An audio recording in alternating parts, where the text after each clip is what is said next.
앞서 지난해 10월 웨스팅하우스는 한수원이 폴란드와 체코에 수출하려고 하는 한국형 원전이 웨스팅하우스의 기술을 활용했다며 미국 정부 허가 없이는 수출하지 못하게 해달라며 소송을 제기했습니다. 날씨입니다. 오늘 중부지방은 대체로 흐리겠고 남부지방과 제주도는 가끔 구름이 많이 끼겠습니다. 경기 북부와 강원 영서 중북부에는 5mm 안팎의 비가 내리겠습니다. 서울을 비롯한 그 밖의 수도권과 강원 영서 남부에는 빗방울이 떨어지는 곳이 있겠습니다. 내일은 전국이 대체로 흐리겠고 새벽에 중부지방부터 비가 오기 시작해 오전에는 전국 대부분 지방에 비가 내리겠습니다. KBS 1라디오 5시 뉴스를 마칩니다. 지금까지 아나운서 홍주연이었습니다. KBS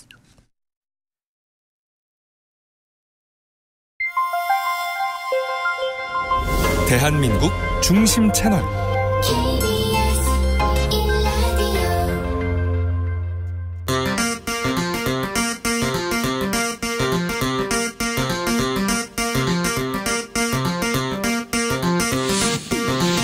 주진우 라이브.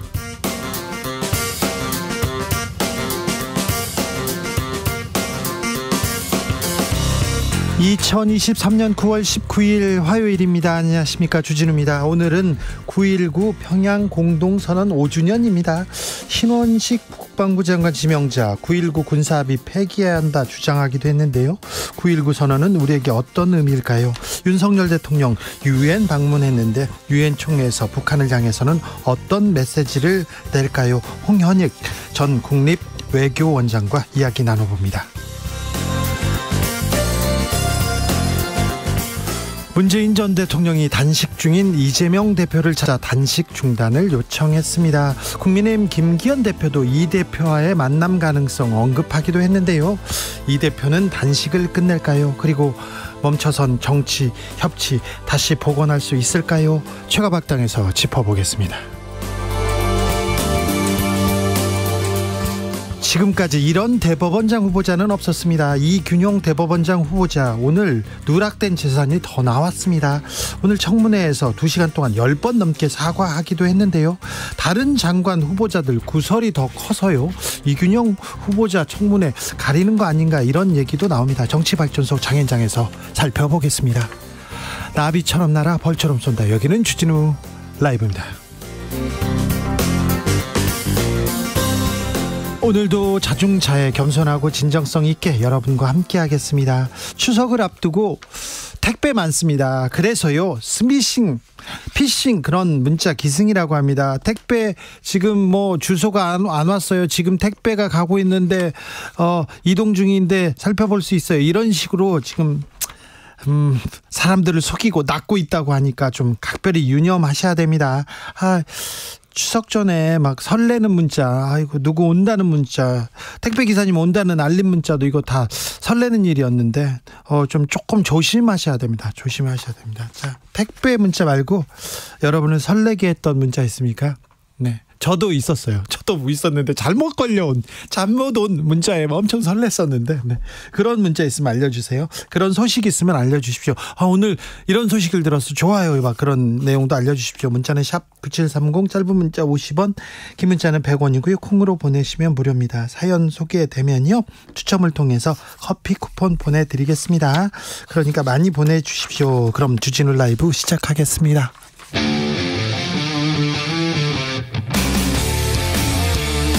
탐사보도 외길 인생 20년. 주 기자가 제일 싫어하는 것은?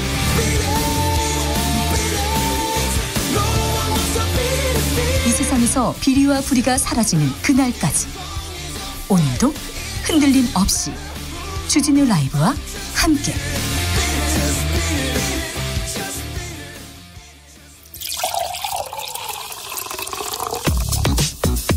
진짜 중요한 뉴스만 쭉 뽑아냈습니다. 주스 정상근 기자, 어서 오세요. 안녕하십니까. 이균용 대법원장 후보자 청문회가 열리고 있습니다. 네, 오늘부터 이균용 대법원장 후보자에 대한 청문회가 진행됩니다. 내일까지 이어지는데요. 청문회 첫날부터 이균용 후보자의 재산 신고 누락에 대한 비판이 쏟아지며 이균용 후보자가 연신 사과했습니다. 네.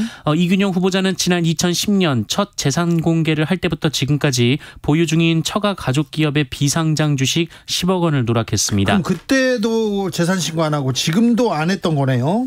네, 본인은 관계 법령이 바뀌면서 비상장 주식이 신고 대상이 됐다는 걸 몰랐다라고 주장하고 있지만 비상장 주식은 그 이전부터도 신고 대상이었던 것으로 알려졌습니다. 재산 신고할 때 상장 얼마, 비상장 얼마 이렇게 다 나와요. 관보에 나옵니다. 이거는 공직자들 다 아는 사실이고요. 공직자 취재하는 저도 아는 내용인데 대법원장 후보자가 몰랐다고요?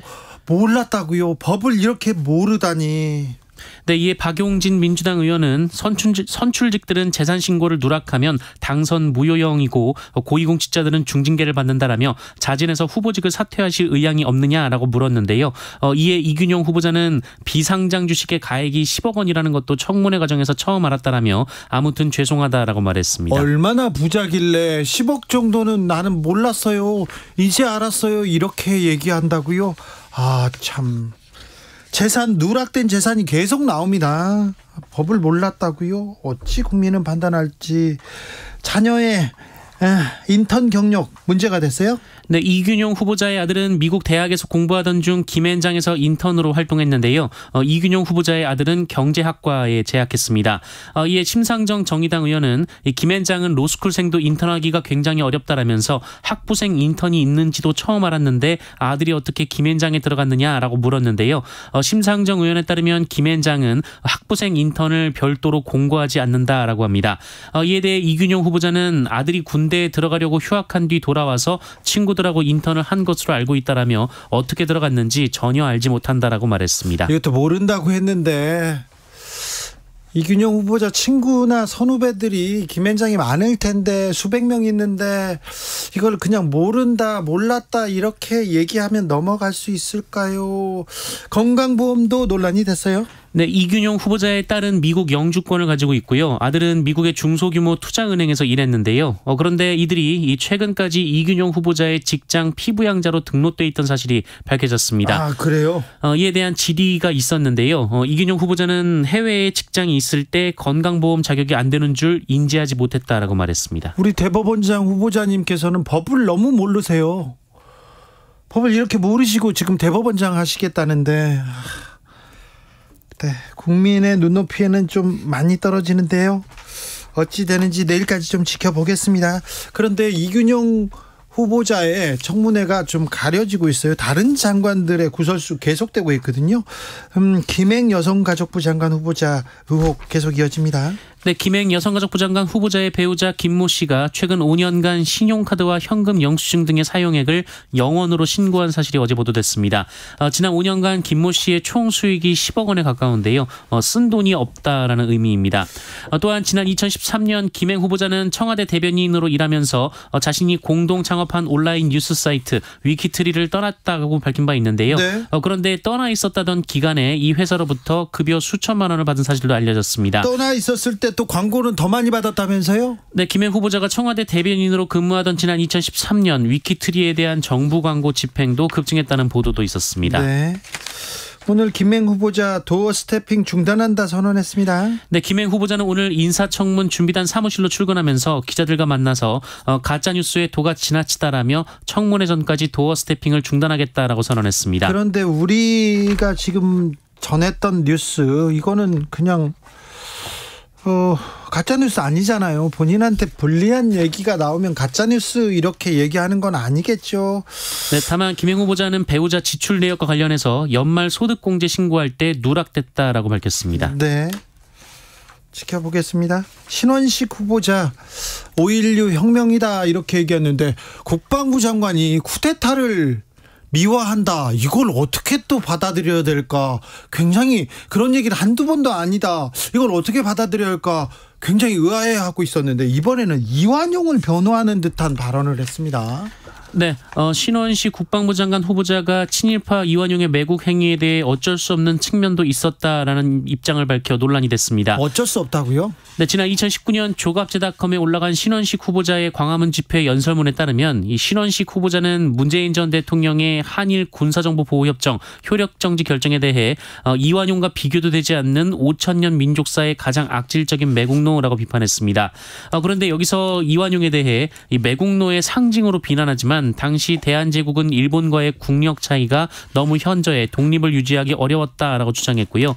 나아가 이완용이 비록 매국노였지만 한편으로는 어쩔 수 없는 측면도 있었던 것이 사실이라고 주장하기도 했습니다. 아니, 친일파는 이렇게 옹호하면서 그때 목숨을 바쳐 전 재산을 바쳐 독립운동한 사람도 있잖아요. 그런데 친일파만 이렇게 옹호하다니 어떻게 이런 얘기를 하지? 이분이 어떻게 별을 달았던 말인가 이런 생각도 드는데 이런 분이 또 국방부 장관 지명자가 됐습니다. 청문회까지 또 지켜보겠습니다. 윤석열 대통령 지금 유엔 총회 참석자 미국 방문 중인데요. 이재명 민주당 대표에 대한 체포동의안 제거했습니다. 네, 윤석열 대통령은 어제 검찰이 청구한 이재명 민주당 대표에 대한 체포동의안을 제거했습니다. 뒤이어 법무부는 국회에 이재명 대표에 대한 체포동의안을 제출했습니다. 국회법에 따르면 이재명 대표의 체포동의안은 내일 국회 본회의에서 보고가 되고 모레 표결이 이루어질 것으로 전망되고 있습니다. 문재인 전 대통령 병원에 입원 중인 이재명 민주당 대표를 찾았습니다. 네, 9.19 평양 공동선언 5주년 행사 참석을 위해 서울을 찾은 문재인 전 대통령이 20일째 단식 중인 이재명 민주당 대표를 찾았습니다. 그동안 이재명 민주당 대표가 평산마을에 찾아가 문재인 전 대통령을 만난 적은 있지만 문재인 전 대통령이 서울에 와서 이재명 대표를 만난 건 이번이 처음입니다. 이 자리에서 문재인 전 대통령은 이재명 대표에게 단식 중단을 요청한 것으로 전해졌습니다. 이재명 대표는 확답을 하진 않은 것으로도 전해졌습니다. 네.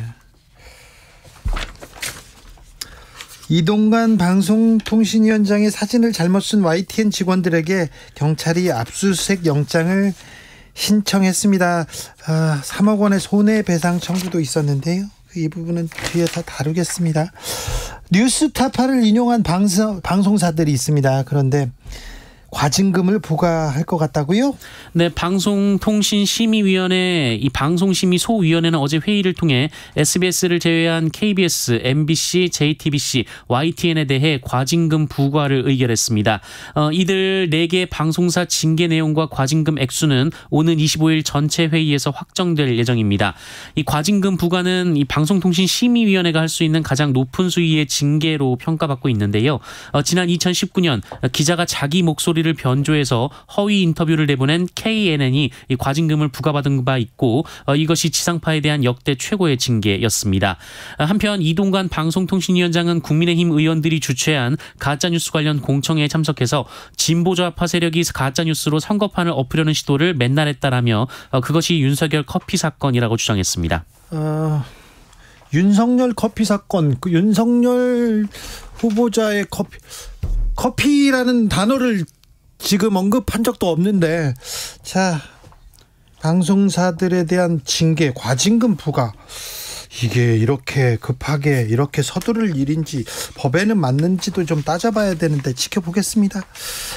법무부가 이성윤 법무연수원 연구위원에 대한 감찰에 나섰습니다. 네, 법무부는 이성윤 법무연수원 연구위원이 지난 6일 조국 전 법무부 장관의 출판 기념회에 참석해서 윤석열 사단은 전두환의 하나회에 비견된다라고 발언한 것이 국가공무원법 위반 소지가 있다며 감찰에 착수했습니다. 이미 이성윤 연구위원은 김학의 출국 금지, 윤석열 검찰총장 감찰 관련 등에 대한 법무부의 감찰을 받고 있는 상황입니다. 이성윤 연구위원은 이날 행사에서 윤석열 대통령을 두고 사법연수원 동기로 30년을 부대끼면서 그 사람의 무도함을 누구보다 옆에서 많이 지켜봤다라는 주장을 하기도 했습니다. 네. 대형 입시학원 등에서 돈을 받고 문제를 판 일부 교사들이 있었는데요. 이 교사들 수능이나 모의평가 출제에도 참여한 사실이 적발됐습니다. 네, 교육부는 대학 수학능력시험과 한국교육과정평가원 주관 모의평가 출제에 참여한 교사 24명이 유명 학원 등의 문제를 팔았다며 이 중에 4명을 고소하고 22명에 대한 수사를 의뢰하기로 했다라고 밝혔습니다. 네. 앞서 교육부는 지난 8월 이 사교육업체와 연계된 영리 행위를 한 현직 교사의 자진 신고를 접수했는데요. 그중 322명의 신고를 받았고요. 이들을 수능 모의평가 출제 참여자 명단과 비교한 결과 겹치는 24명을 찾았다라고 밝혔습니다. 네. 이 중에는 사교육업체에 모의고사 문제를 판매한 뒤 그 사실을 숨기고 수능 모평 출제에 참여한 교사가 4명 있었습니다. 수능 모평 출제위원은 최근 3년간 판매된 이 상업용 수험서 지필 등에 관여한 적이 없다라는 서약서를 써야 합니다. 반대로 수능 모평 출제에 참여를 한 후 이 사교육업체에 문제를 판매한 사람도 22명이었습니다. 교육부는 이들 중 억대의 돈을 받은 교사가 다수였다라고 밝혔고요. 교사들로부터 문제를 사들인 사교육업체 21곳 또한 같은 혐의로 수사 의뢰할 방침이라고 밝혔습니다. 네. 조금 이게 말이 안 되는 것 같아요. 아무튼 선생님들이 수능에 그리고 모의평가에 참여했다. 그리고 입시학원에 돈을 받고 문제를 팔고 있다. 이거는 좀 문제가 있는 것 같은데 입시학원, 대형 입시학원에서 또 EBS 그런 쪽에다 사람을 또 보낸다, 추천한다 이런 얘기도 있는데 이 부분에 대한 수사 좀 지켜보겠습니다. 지켜보고요. 저희가 자세히 알려드릴게요. 서울의 모든 초등학교에서 민원 전화 녹음하기로 했습니다. 네, 서울 시내 모든 초등학교에 학부모 민원 등을 녹음할 수 있는 전화가 설치된다고 오늘 서울시 교육청이 밝혔습니다. 조희연 서울시 교육감은 이를 포함한 교육활동 보호 종합대책을 발표했는데요. 그 외에도 학교마다 변호사가 지정돼서 무고성 아동학대 신고에 대응하기로 했고요. 네. 학부모가 학교를 방문할 때는 카카오톡으로 사전 예약해 승인을 받도록 했습니다. 네. 또한 교사가 악성 민원에 직접 노출되는 것을 막기 위해 24시간 민원 상담 챗봇 서비스가 도입이 되고요. 신속 대응팀이 구성돼 교권을 침해당한 교사를 지원할 방침이라고 합니다. 또한 생활지도에 불응하는 학생을 분리하기 위한 구체적인 지침도 마련하기로 했습니다.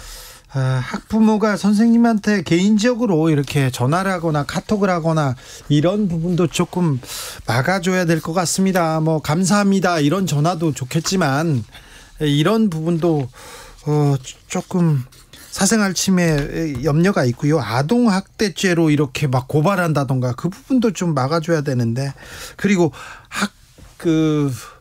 교사 신체에 위해를 가하거나 막 접촉이 있었다던가 그거는 공무집행방해로 이게 처벌하는 거에 대해서도 좀 생각해 봐야 되는 건데, 여러 논의가 있는데 구체적으로 어떤 내용이 지금 입법화되는지 여기에 대해서도 좀 지켜보겠습니다. 한중일 정상회의 논의하기 위해서 고위급 회담이 열린다고 합니다. 네, 한중일이 3국 정상회의 재개를 논의하기 위한 고위급 회의를 오는 26일 서울에서 개최하기로 했습니다. 한중일 정상회의는 지난 2019년 이후 3년 8개월간 중단된 바 있습니다. 외교부 측은 3국 정상회의 연내 개최를 목표로 협의 중이라면서 관련된 제반 사항을 논의할 예정이라고 밝혔습니다. 네, 윤석열 대통령 유엔 총회가 열리는 뉴욕에서 각국 정상들을 만나고 있습니다. 네, 윤석열 대통령은 현지 시간으로 18일 뉴욕에서 각국 정상과 연쇄 양자 회담을 열고 2030 부산 세계박람회 유치 활동에 나섰습니다. 현지 시간으로 오전 10시부터 오후 7시까지 9개국 정상을 만났다라고 하는데요. 회담 상대국은 스리랑카, 산마리노, 부룬디, 체코, 덴마크, 몬테네그로, 투르크메니스탄, 세인트루이시아, 보스니아, 헤르체고비나 등이 있었습니다.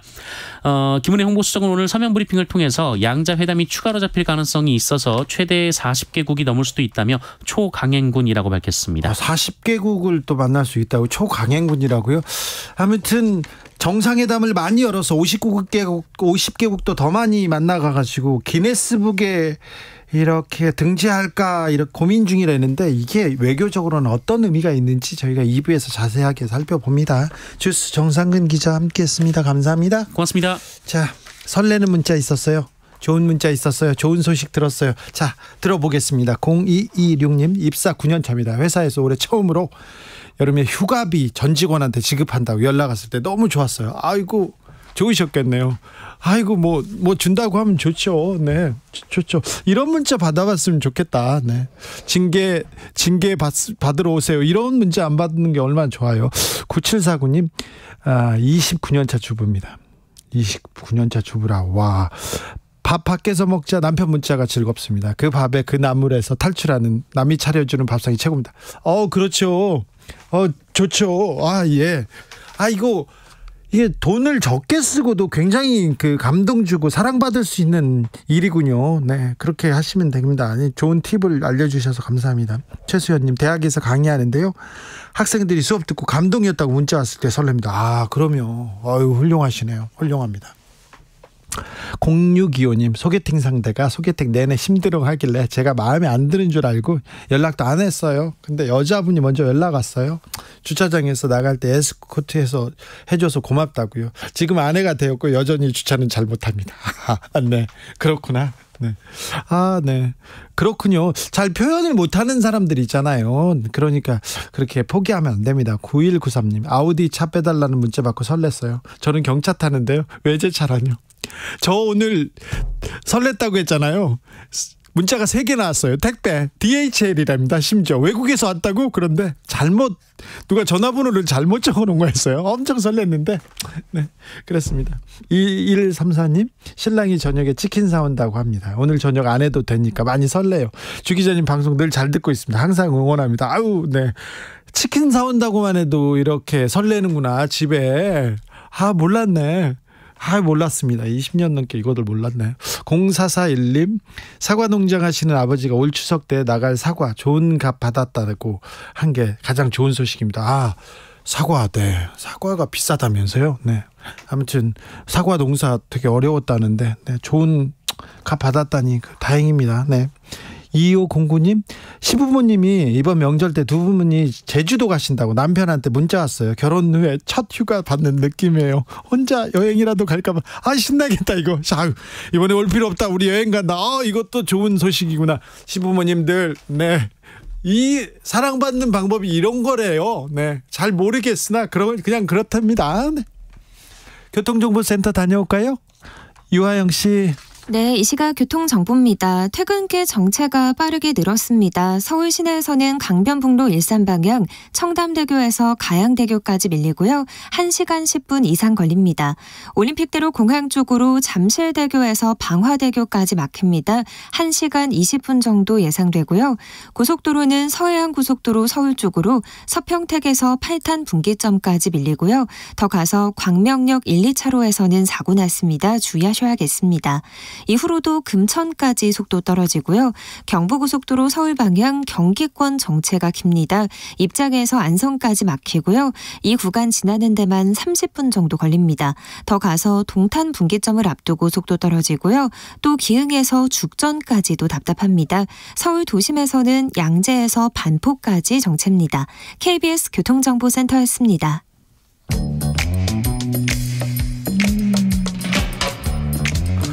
오늘의 정치권 상황 깔끔하게 정리해드립니다. 여당 야당 크로스 최가박과 함께 최가박당.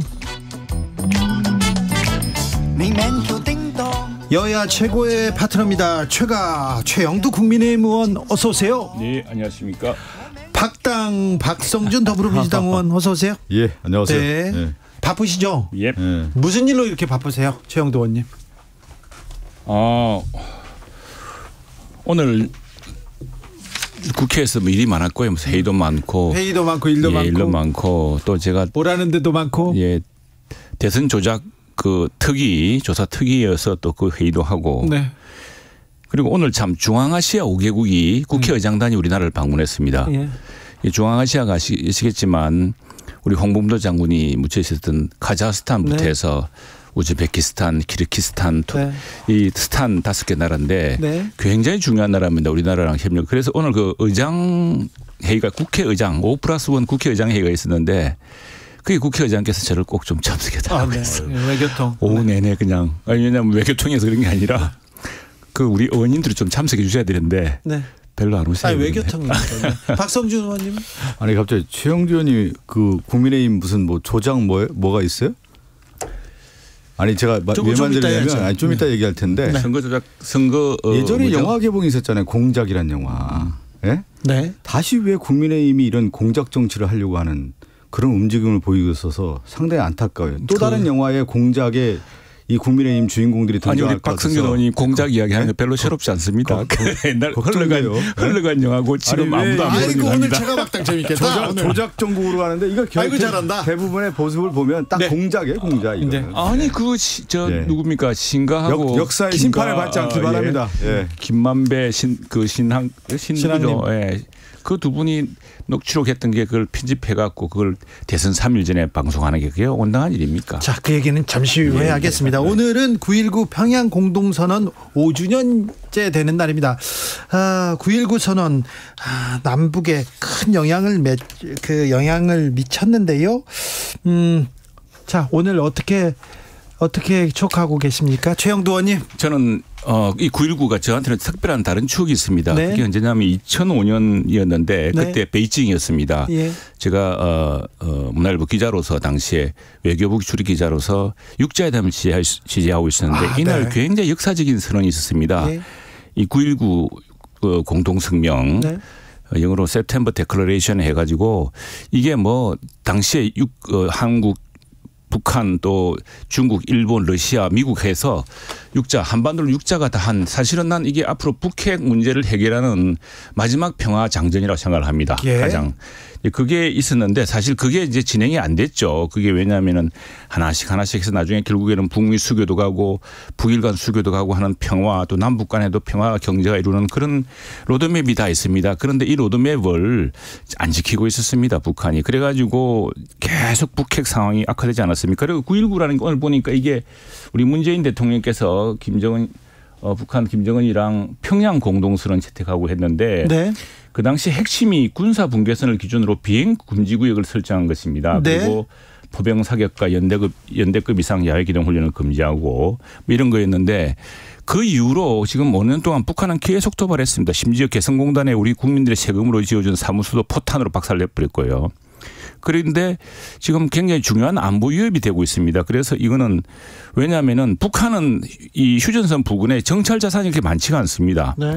우리는 수많은 정찰 자산을 스스로 포기하는 꼴이 되니까 지난번처럼 북한이 갑자기 장사정포라든가 또 단거리 미사일로 서울을 향해 발사하면은 굉장히 방어하기 어렵습니다. 그래서 이 합의 문제는 북한이 지켰다면 또 별다른 문제지만 지금까지 수차례 어겼을 뿐 아니라 그래서 이걸 지금 다시 기억한다는 것보다는 북한으로 하여금 진짜 2005년에 9.19 공동성명으로 돌아가서 북핵 문제를 해결하기 위한 국제적 수순을 다시 한번 생각하기를 촉구합니다. 아니 지금 이제 최영두 의원님이 얘기하는 것은 2005년도에 9.19 공동성명을 얘기하는 거고요. 문재인 대통령이 지금 평양 공동선언은 2018년 9.19 공동선언입니다. 이제 공통적인 특징은 뭐냐면 실질적으로 한반도 안에서의 평화를 정착하기 위한 것이 2005년도에도 이루어졌고 2018년도에도 이루어졌다라고 이제 볼 수가 있는 건데 2005년도의 9.19 공동성명은 NPT라든가 핵무기 파기라든가 IAEA 복귀라든가 이런 약속들을 이제 해왔는데 그것이 준수가 되지 않았단 말이죠. 네. 그 이후에 쭉 있다가 2018년도에 평양 공동선언이 이루어질 수 있는 환경이 어떻게 조성되냐면 사실은 한국의 노력도 있었지만 트럼프의 등장입니다. 네. 이 트럼프 대통령이 2017년도에는 대북 압박 정책 을 강화하는 반면에 2018년도에는 실질적으로 대북 관여 정책이라고 해서 오히려 남북 관계뿐만 아니라 북미 관계를 개선하는 데 있어서 큰 축을 만들어내는 것이죠. 그래서 뭐가 이루어지냐면 기억하실지 모르겠지만 2018년도에 하노이에서도 회담을 하고 판문점에서도 회담을 하고 네. 9.19 평양 공동선언을 이루는 평화의 무드를 이제 만들어내는 것이죠. 그런데 여기서 2005년과 2018년의 공동성명에 대한 부분을 우리가 뭘 생각해야 되냐면 그 당시에도 미국은 2005년도에도 빅딜을 했단 말이죠. 뭐냐면 일괄적 타결. 북한의 핵 포기를 하면 경제 지원을 하겠다라고 하는 부분이 있었던 거고 2018년도에는 이런 평화의 무드가 왜 등장했냐면 트럼프는 발상의 전환을 하는 거예요. 일괄 타결도 있지만 북한이 요구했던 단계적 동시적 타결을 들어주는 쪽에서의 북미 관계가 개선이 됐단 말이에요. 그러다가 2019년 2월에 하노이 회담인가요? 하노이 회담에서 결렬이 되는 결정적 이유가 뭐였냐면 사실은 미국의 강경파 매파들이 이 단계적 동시적으로 이 회담에 대한 부분을 이 배척을 한 겁니다. 그러면서 다시 2019년도에 북미 관계뿐만 아니라 남북 관계가 냉각 구도로 이제 가게 되는 그런 상황이었다는 거죠. 그러니까 제 얘기는 북미 관계의 축도 바뀌고 한반도의 평화 지형도 바꿀 수 있는 축으로 우리가 만들어 갔을 때의 평화 정착이라는 부분이 이루어질 수 있고 어느 정도 이제 그 가능성을 열어놓을 수가 있는 건데 지금은 그런 것들이 다 원천적으로 봉쇄됐다라는 부분이 차이가 있는 이게 것이죠. 이제 그 9.19 공동성명에 보면은 굉장히 단계별 그렇죠. 단계별 접근이 이루어져 있습니다. 그게 포괄적이 아니고요. 단계별로 이걸 풀면은 유엔 제재를 풀고 다음 풀면은 뭘 제공하고 어떻게 딱딱 톱니바퀴처럼 맞물려 가게 되어 있습니다. 근데 이제 지난번에 사실은 북한의 김정은으로서는 뭐 9.19 때도 그랬습니다. 이 크리스토퍼 힐이라고 옛날에 국무부 차관부 하시고 네. 우리한테도 유명한 대북 특사도 한 분인데 이분이 북한이 정말 키막힌 그 모멘텀 킬러라고 합니다. 모멘텀을 살만 하면 죽이고 했던 게 북한이라는 건데 예컨대 지난번 2018년 19년에도 트럼프가 미국 외교로서는 상상할 수 없는 네. 접근을 했어요. 파격적인 접근이었죠. 그런데 이제 트럼프를 좀 바보로 본 거죠 말하자면 북한에서. 그래가지고 영변으로 바꿔치기 될 줄 알고 북한은 영변과 바꿔 하는 게 이게 수만 많이 속았기 때문에 매파가 아니라도 그렇게는 안 속습니다. 그래서 다른 걸 대놓으라 그랬는데 안 되고. 근데 더 중요한 거는 이 평양 9.19 공동선언에서 중요한 문제는 뭐냐면요. 지금 우리가 이제 뭐 사드 이런 것들은 이제 뭐 북한의 그 좀 약간 중거리 미사일 또 우리가 지금 미사일 방어를 위해서 노력하는 것들은 이제 ICBM 아니겠습니까? 그런데 그거는 이제 한미일 간의 정보자산, 정찰자산으로 이렇게 보완을 하려고 하고 있는데 이 휴전선 부근에 우리 정찰자산을 물려놓는 바람에 북한의 그 개성이나 저쪽에 있는 장사정포, 단거리 미사일에 대해서 우리가 상당히 방어하기 어렵게 돼 있습니다. 최영도 의원님. 잠깐 요거 하나만 제가 간단하게 좀 진보 정권이 됐든 민주당이 됐든 보수 정권 국민의힘이 있어든 평화 통일을 위한 평화 정착을 위해 다 노력을 기울여 왔단 말이에요. 예를 들면 제가 보수당만 얘기할게요. 남북 관계의 획기적 전환이 뭐냐면 박정희 대통령 때 7.4 남북 공동성명입니다. 네. 그러면서 노태우 정부 때 저기 한반도 평화 구상이죠. 갑자기 이름이 생각이 안 나는데. 하여튼 노태우 정부 때 한반도 평화협정, 그 평화선언이 한반도 평화선언이라고 하는 부분이 또 다른 획기적이 일어나는 거고 그 이후에 YS 정부도 그렇고 또 하나가 뭐냐면 박근혜 정부, 이명박 정부도 비핵 개방 3천이 됐든 한반도 신뢰 프로세스 됐든 노력을 기울여 왔어요. 박근혜 전 대통령은 또 정치인 시절에 북한에 갔잖아요. 가기도 노력을 했는데 지금 뭐가 차이 나냐면 윤석열 정권과 과거의 보수 정권의 차이는 뭐냐면 담대한 구상이라고 하는 것을 내놨는데 다 포기를 해버리고 폐기시켜버리고 이 대결 구도로만 가는 게 가장 큰 문제라는 거예요. 이 얘기는 김정은이도 좀 맞박자를 좀 이렇게 박수를 좀 쳐줘야 되는데 김정은은 계속 대결고 누가 그다 어떻습니까? 2부에서 저희가 자세히 다룹니다. 남북 문제에 대해서 보수 정권에서 훨씬 더 남북 문제의 진전을 이룰 수 있는 좋은 토대인데 어찌해야 될지는 좀 2부에서 살펴봅니다. 이재명 대표 단식 중인 그리고 병원에 지금 입원했는데요. 문재인 전 대통령이 이재명 대표를 찾아서 단식을 만류했습니다. 네네. 자, 이제 이 대표 단식 마치는 겁니까? 그거는 이제 문재인 대통령께서 네? 이재명 당대표의 이 정말 사직성의 각오로 지금 단식을 하고 있지 않습니까? 이 단식의 기본적인 명분은 윤석열 정권이 지금 들어선 지 1년 반 됐는데 이 과거의 퇴행적 민주주의 위기, 민생경제 위기, 한반도 평화 위기 그러면서 역사적 퇴행, 이념의 문제 이래서는 도저히 안 된다라는 부분에 대해서 국정쇄신, 국면의 전환에 대한 요구를 해오지 않았습니까? 그런 가운데 이재명 당대표가 정말 건강상의 위기에 왔고 지금 이 병원에 입원한 상태에서 문재인 대통령은 오늘 그런 말씀을 하시지 않으셨어요? 크게 두 가지 얘기한 것 같습니다. 지금 단식 중단을 권유를 하셨고 기운 차려서 싸워야 된다는 말씀을 하신 것처럼 저는 이재명 당대표가 또 다른 어떤 결단을 통해서 그 힘을 만들기 위해서는 다시 지금 이제 단식을 통해서 에너지를 저는 만들었다고 보고요. 네. 또 다른 에너지를 만들기 위해서는 저도 같은 생각입니다. 빨리 회복하셔서 이 무도한 윤석열 정권과 관련해서 우리 함께 싸우는 그런 모습으로 다시 나오셔야 된다 이렇게 생각하고 있습니다. 그래 이 단식 이거요. 저 17, 18일 가면은 회복이 굉장히 힘듭니다. 네. 예. 물론 뭐 체중 변화도 좀 살펴봐야겠습니다만 이 정상적으로 정말 간헐적 단식이 아니라 진짜 단식했다면은 한 6개월 정도 저도 40대에 그런 경험을 해본 적이 있습니다. 해본 적이 있는데 40이면 아주 건강한 나이인데도 복식 기간하고 포함하면 한 6개월 한에서 길게는 1년 동안 네. 정상적인 생활이 어렵습니다. 특히나 정치인처럼 이 중요한 판단을 해야 되고 또 포용력을 발휘해야 될 시기에 이걸로 해서 과거에 우리 단식 성공하신 대통령도 있었지만 단식도 실패하고 건강을 해친 분들이 많습니다. 그런데 지금 어쨌거나 빨리 건강을 회복하길 바라고 단식은 빨리 중단하시는 게 좋습니다. 그리고 네. 또 하나는 사실은 아니 이럴 필요가 있나라는 것이 많은 국민들의 생각입니다. 왜냐하면은 지금 이게 뭐 민주당 대표로서 받는 이 수사도 아니고 재판도 아니지 않습니까? 이게 뭐 성남시 그다음에 경기도 지사 때 그 지역에서 제기되었고 그래서 결국 검찰 수사 시작을 문재인 정부 때 검찰에서 시작했던 겁니다. 이 의혹 제기도 민주당의 대통령 후보 경선 과정에서 불거져서 크게 이슈가 되었고 아니 그걸 누군가는 마무리해야지 언제까지 끌고 갈 겁니까? 그래서 당당하게 법원에 가서 내가 이러저러한데 이 혐의에 대해서는 내가 소명하겠다든가 이렇게 하면은 요즘 잘 구속 안 시킵니다. 그런데 왜 이렇게 저 영장실질심사라든가 체포동의안에 대해서 이렇게 미리부터 방어를 하고 방탄을 1년 반 동안 해오는지 정말 답답한 지경이고 아니. 이것 때문에 어제 같은 경우에 민주당이 저거 되면서 상임위를 다 중단시켰어요. 오늘 다시 풀기는 했는데 그래서 이제 국회도 민주당도 이재명 대표의 일은 이재명 대표에게 맡겨두고 이재명 대표의 사법적인 리스크도 이재명 대표가 당당하게 처리하고 아니. 이걸 또 가지고 또 무슨 체포동의안 가지고 뭘 다른 걸 연계를 시키고 나 이러지 않았으면 좋겠습니다. 국정이 지금 그렇게 한가지가 않습니다. 아니 지금 이제 국민의힘의 주영진 의원님 말 들어보면 분명한 의도가 있는 거죠. 이재명 당대표를 분리시켜서 지금 그런 것처럼 검찰의 수사라는 것이 이재명 당대표를 제거시키는 정적을 제거하고 민주당을 분열하겠다라고 하는 것이 검찰을 앞세워서 하는 윤석열 정권의 아니 이거. 들어보세요. 민주당 그것은 윤석열 정권의 의도 아니겠습니까? 거기에 대해서 당연히 민주당에 맞서서 싸워야 되는 거고 이 수사라는 것 자체가 그 얘기를 하잖아요.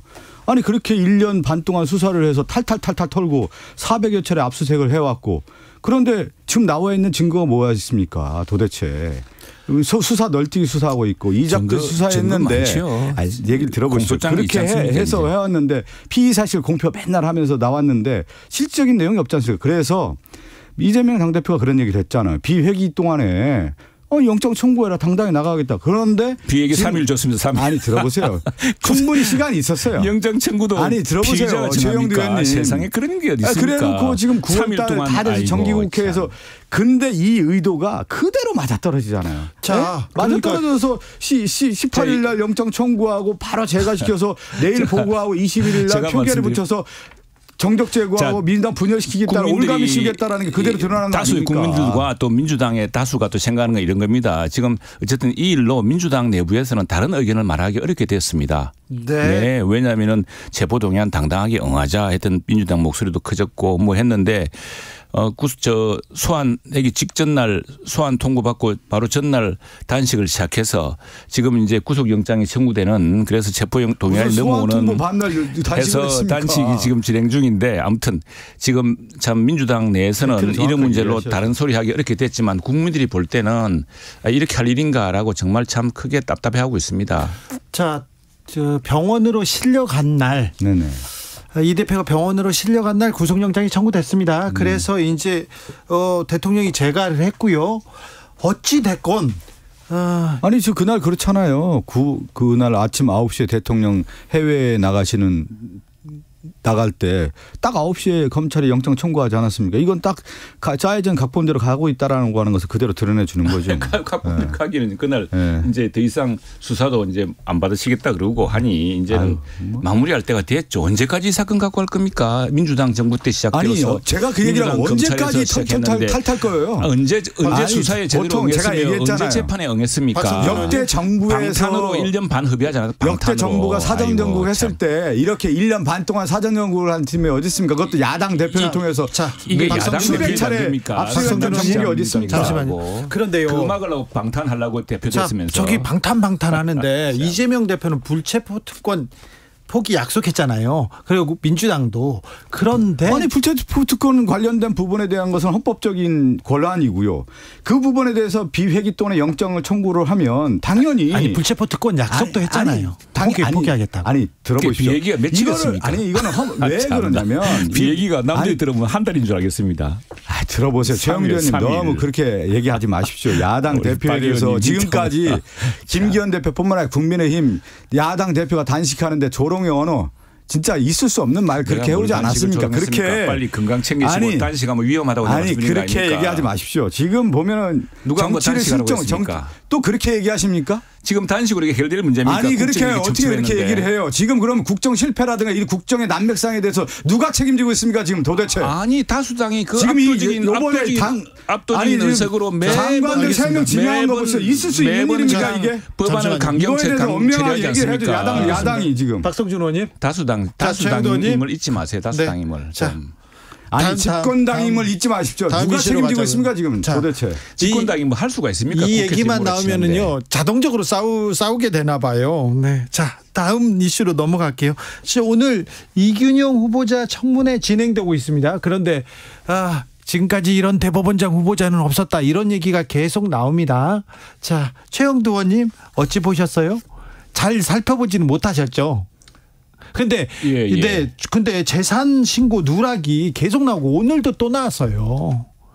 또 나왔습니다. 자녀 또 얘기도 나오고요. 그다음에 건강보험 이건 문제까지. 이제 우리 대법원장 그 인사청문회 오늘 내일 하죠. 네. 오늘 내일 해서 이 부분에 대해서 아마 추가로 자료를 내라 그랬을 겁니다. 추가로 자료를 내고 대법원장 후보자는 이 그 국회 질문에 성실하게 답변해야죠. 답변하고 그걸 가지고서 내일까지 끝난 뒤에 최종적으로 판단해야 안 되겠습니까? 그리고 지금 이 재산 신고라는 이런 도덕성 검증과 함께 이분이 대법관으로서 우리나라 대법원을 다시 일으킬 수 있느냐. 특히 가장 중요한 것은 지체된 정의는 정의가 아니라는 유명한 그 법원이 있습니다. 법의 원칙, 네. 법원의 원칙이 있습니다. 이게 지금 지난번 지난번 대법원이 세상에 국회의원 사건에 대해서 국회의원 임기 내내 재판 지연하고 있다가 이제 국회의원 임기 끝나갈 때 재판하는 판결하는 이런 나라가 어디 있습니까? 이 지체된 정의 이걸 바로잡으려면은 원래 법의 절차 대부분의 법원 그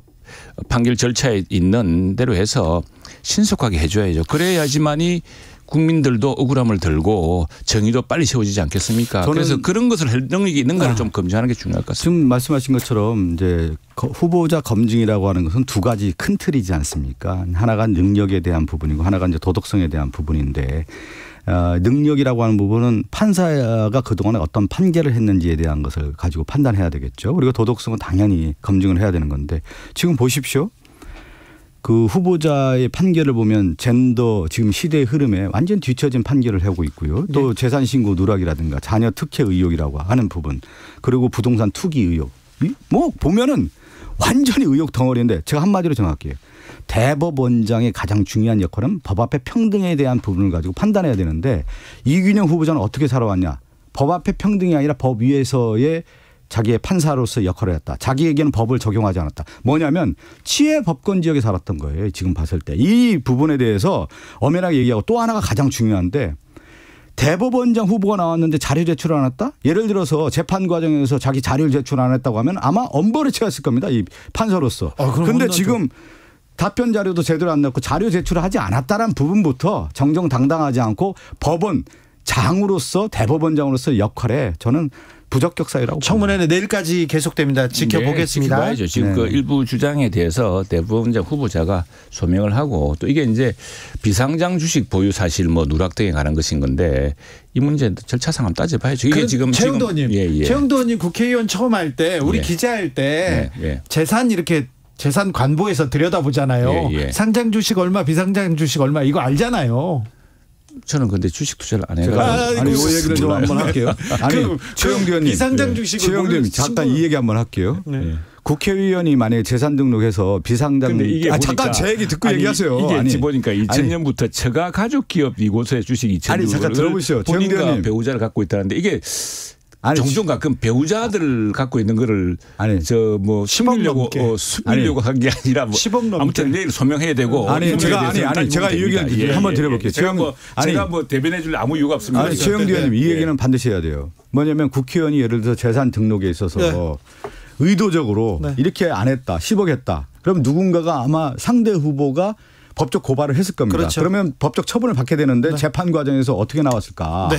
만약에 이균영 후보자가 판사였다고 하면은 야당이었으면 아마 엄벌했을 겁니다. 제가 볼 때는. 알겠습니다. 야당 엄벌해. 네? 그러니까 뭐 민주당은 누구 아니 제가 이 얘기를 드리는 거예요. 호의 엄청나게 나와도 자진 신고도 하지 않고 그러잖아요. 법 앞에 평등이 아니라 지금까지 법 위에 평등이 않습니다. 아니 할 얘기 우리 많다니까. 아니 그 사상을 하는 거예요. 자, 적용을 하셔서 말씀하십시오. 자, 지켜볼게요. 네, 보시고 하십시오. 신원식 국방부 장관 후보자는 5.16 쿠데타를 미화했다. 한두 번도 아니다. 이렇게 얘기한. 아니 국방부 군인이 쿠데타를 미화하면 국방부 장관 후보자가 쿠데타를 미화하면 이거 안 되는 거 아니에요? 여기 대해서는 그 역사적으로 이게 12.12하고는 다릅니다. 이 문제가 5.16이 조금 상황이 다른 측면이 있어요. 그리고 당시에 이제 군정에서 다시 들어가서 이제 선거를 하는 과정이 있기 때문에 그리고 이제 무엇보다 아마도 박정희 전 대통령이 큰 과실도 가오도 있겠지만 우리 어쨌든 우리나라를 빈곤 국가에서 이렇게 경제 대국으로 이끌어냈다는 네. 그런 것들을 이제 강조하는 이야기죠. 자, 박정희 전 대통령 경제적 성과 그래.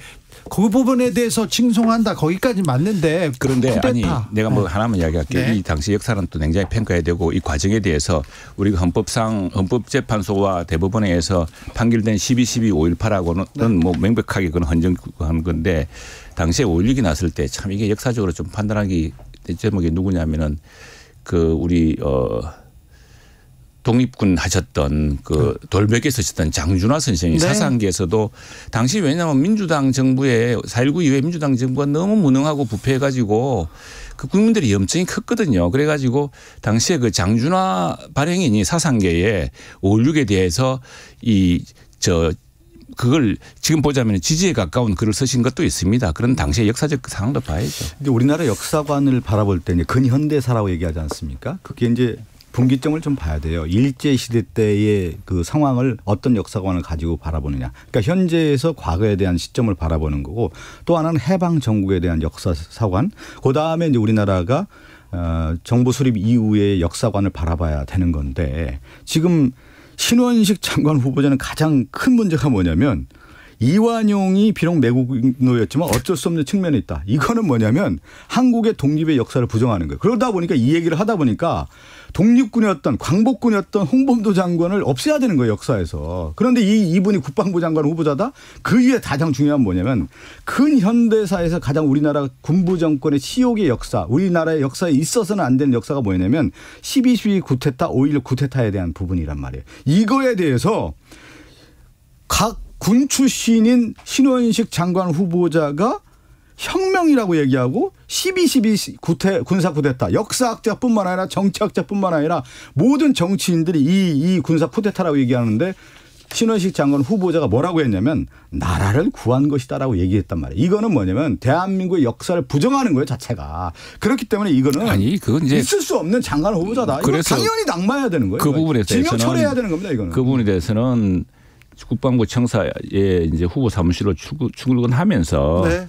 오해를 불일으켰는데 대법원 확정 판결과 정부의 역사적 평가를 100% 수용한다 이렇게 이제 확실히 밝혔고요. 12.12 지금 장관 되려고 지금 부정하는 거고요. 과거의 역사 발언을 보면 이 사람의 생각이 나. 촛불혁명은 반역이라고 했고 문재인 대통령에 대해 극단적인 반응을 서슴지 않았단 말이에요. 그래서 이건 극우적 발언이고 극우적 발언도 아니죠.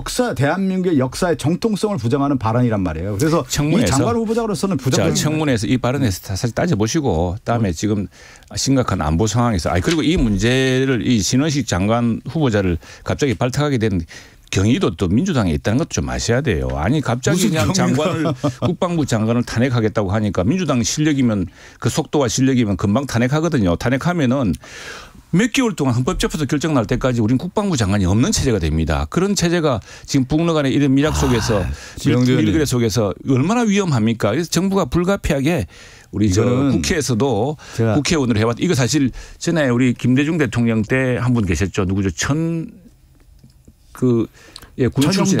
천용택. 천용택 그 당시에 이제 국방부 출신이 의원을 하시다가 국방장을 차출된 이래로 이게 참 20년 만에 처음이 된 일입니다. 그런 불가피한 점도 감안하셔서 실제로 국방 안보 능력 이걸 좀 봐주셨으면 고맙겠습니다. 지금 뭐냐면 이건 지금 뭐 신원식 장관 후보자에 대해서 좀 옹호하는 발언은 크게 잘못된 건데 최수근 상병 관련된 사망 사건에 대해서 은폐 조작이에요. 이건 진짜 은폐 조작에 대한 것이 대통령실이 연루됐다는 의혹이 강하게 제기가 됐단 말이에요. 그 가운데 책임이 누가 있냐면 이종섭 장관이었단 말이에요. 이 국방부 장관. 그러다 보니까 이 문제에 대해서 우리 민주당이 특검을 해야 되고 진실을 규명해야 되는데 그 이종섭 장관이다 보니까 꼬리 자르기 한 거예요.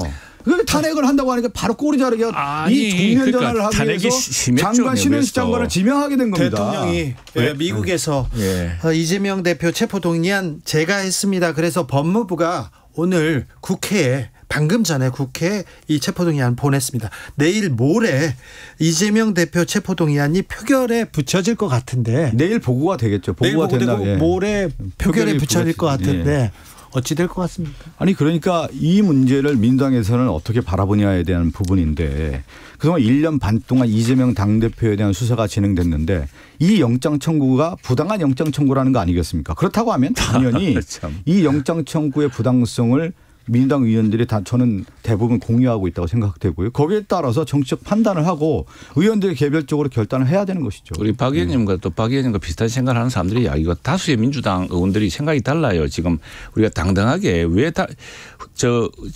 당대표가 당대표 시절이 아니고 지사시장 때 있었던 그 문제를 가지고 당이 이렇게 흔들려야 되느냐. 당대표가 당당하게 법원에 나와서 소명해서 심사에 응해라라는 것이 주문인데 지금 단식을 하는 바람에 아무도 말을 못하는 이런 상황 아닙니까? 그래서 누군가 얘기했지만 지금 이제 방탄 지옥에 빠지게 되었다고 하지 않습니까? 그래서 이번에 민주당 의원들께서 현명히 판단하셔서 이 방탄 지옥에서 벗어나십시오. 처음에 얘기한 것처럼 이 국회 회기에서 이 체포 동의안을 넘어온다라는 건 뭐냐면 두 가지를 노린 거죠. 방탄이라는 프레임을 씌우고자 해서 민주당을 이렇게 씌우려고 하는 거고 또 하나는 민주당 분열이라고 하는 부분까지 같이 고려해서 이 전략을 한 건데 여기에 대해서 민주당이 당당히 맞서야 되는 것이죠. 단호하게 맞서야 되는 것이죠. 지난 21대 국회 시작되고 이재명 당대표 된 뒤로 전부 계기를 끌어놓는 바람에 비핵이 지난 8월 달에 8월 27일부터 8월 30일까지인가 닷새인가 사흘밖에 없었어요. 그 시간에 구속영장도 청구 안 됐는데 준비 안 됐는데 어떻게 영장을 보냅니까? 아이고 참. 그래서 당당하게 합시다. 당당하게. 그래서 지금 이 문제를 가지고 요즘요 법원에 가면은 나는 오히려 한편 민주당을 말씀드리고 싶은데 지금 민주당이 나 이재명 대표 쪽에서 스스로 깨 빠지고 있는 거예요. 이게 요즘 법원 가면 영장 발부 잘 안 해줍니다. 증거가 넘치면 증거가 넘친다고 안 해주고 증거에 다툼의 소지가 많으면 다툼의 소지가 있어서 안 해주고. 지금 윤석열 정권 들어서도 뭐에만 목매였습니까? 이재명 당대표 제거하는 데만 1년 반 동안 지금 수사하고 압수수색하고 수사 전국으로 몰고 왔던 거 아니겠습니까? 국정이라고 하는 게 있었습니까? 도대체 어떤 국정 아젠다를 제시하고 어떤 정치를 해왔습니까? 마무리하려고 했는데 이제 마무리합시다. 이제 좀. 여야가 싸움만 하면 절대 해결 방법이 없어야 됩니다. 됩니다. 부부 싸움만 하면요 이혼밖에 해결책이 없어요. 그 문제는 이재명한테 맡겨주고 우리는 서로 아끼고 사랑하고 협력합시다. 서로 이혼했으면 좋겠어요. 그런 뜻은 아니겠죠. 네. 이재명 대표가 당당히 맞을 거라고. 최영두, 박성준 두 분 감사합니다. 네, 감사합니다. 네.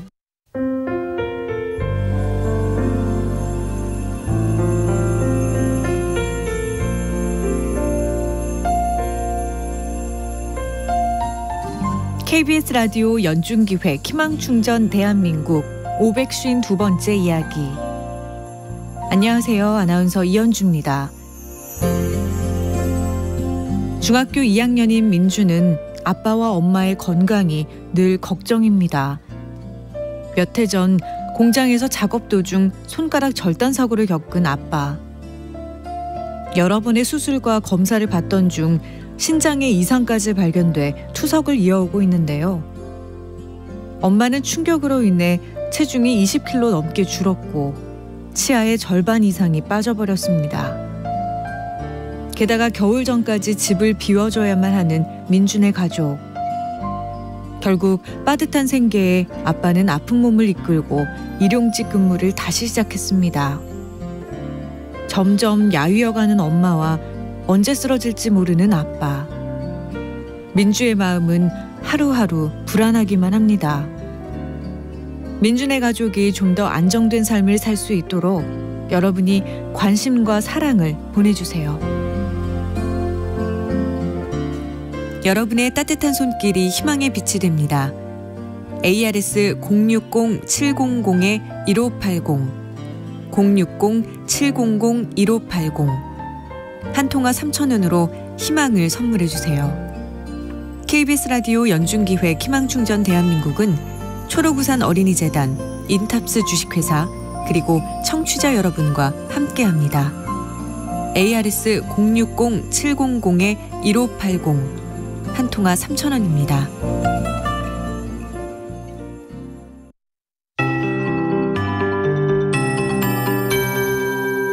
KBS 58분 날씨. 내일과 모레 전국 대부분 지역에 또다시 가을비가 내리겠습니다. 가을비의 특성에 맞게 적당히 내리는 지역도 있겠지만 대부분 강한 비구름대에 가까운 지역, 폭우가 예상됩니다. 영동과 충청 이남 지역은 80에서 무려 150mm 안팎까지 오는 곳도 있겠습니다. 이 정도면 여름비를 방불케 할 양입니다. 경기 남부 지역은 적당량입니다. 20에서 60mm가량.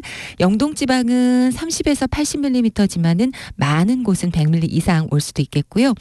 남부와 제주는 30에서 100mm 안팎, 특히 경북 동해안과 경남 남해안, 제주 산지에는 120에서 150mm 안팎까지도 올 수 있겠습니다. 내일 새벽 중부지방부터 비가 시작돼 오전에 전국으로 확대되겠습니다. 모레는 대부분 지역으로 비가 내리겠고요. 오전에 북서쪽부터 그쳐서 밤에는 강수가 모두 종료될 걸로 보입니다. 계곡이나 하천에서 야영이나 또 위험한 지역에 접근은 자제하시는 게 좋겠습니다. 돌풍과 함께 천둥 번개 치는 곳도 있겠습니다. 비와 함께 시설물 안전 사고에도 유의하셔야겠습니다. 내일 밤부터 전남 남해안과 제주에, 모레는 대부분 해상의 물결도 높겠고요.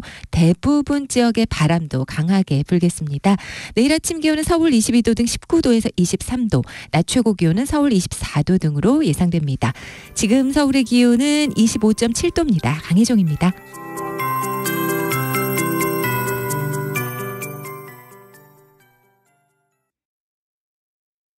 정성을 다하는 국민의 방송 KBS가 6시를 알려드립니다. AM 711kHz, FM 97.3MHz, KBS 1라디오입니다. HLKA.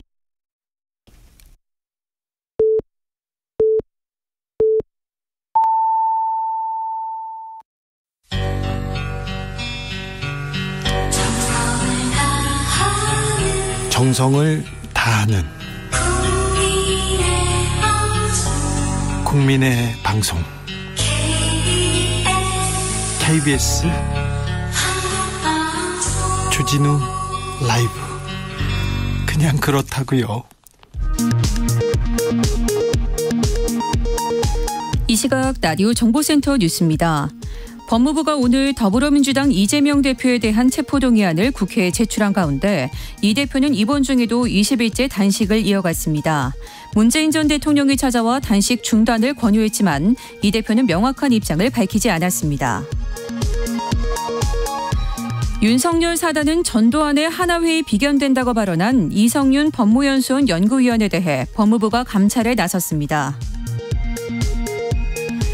이균용 대법원장 후보자가 오늘 국회 인사청문회에서 재산 신고 미비 등에 대해 송구하다고 사과했습니다. 논란이 된 성폭력 사건 감형 판결에 대해선 나름대로 최선을 다했다고 해명했습니다. 지난해 대선 전 김만배 씨의 뉴스타파 인터뷰 내용을 인용 보도한 KBS와 JTBC, YTN에 대해 방송통신심의위원회 방송심의 소위가 가장 높은 수위의 제재인 과징금 부과를 의결했습니다. YTN이 흉기난동 사건 보도 배경화면에 이동관 방통위원장 사진을 사용한 방송사고와 관련해 경찰이 YTN PD 등에 대한 압수수색 영장을 신청했습니다. YTN은 언론 길들이기 차원의 압박 아니냐며 반발했습니다. 지금까지 라디오 정보센터 뉴스 정한나였습니다. To the Batmobile. Wave of super energy. 주 기자의 1분. 2013년 SBS 뉴스에서 있었던 일입니다. 일본 원자력 발전소 방사능 유출로 수산물도 방사능 피폭이 됐다는 보도를 하면서 후쿠시마산 가자미 방사능 검출량을 보도합니다. 근데 이 보도를 하면서 일베 사이트에서 노무현 전 대통령을 비하하고 조롱할 때 쓰는 합성사진, 노 전 대통령과 코알라 합성 이미지를 내보냈습니다. 뉴스에서 말입니다. SBS 뉴스에서는요, 관광버스 관련한 보도를 하면서 일베에서 만든 곤드레 만드레 이 노래에 노무현 전 대통령 음성을 합성해가지고 이 노래를 부르는 것처럼 내보내기도 했습니다. 노무현 전 대통령 서거 6주기 다음 날 있었던 일입니다.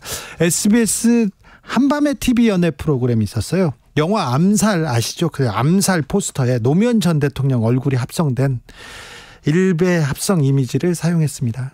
SBS 순간포착 세상에 이런 프로그램이 있는데요. 신윤복 그림에서 여인들을 훔쳐보는 동자승 자리에 노무현 전 대통령 얼굴을 합성한 사진을 사용했습니다.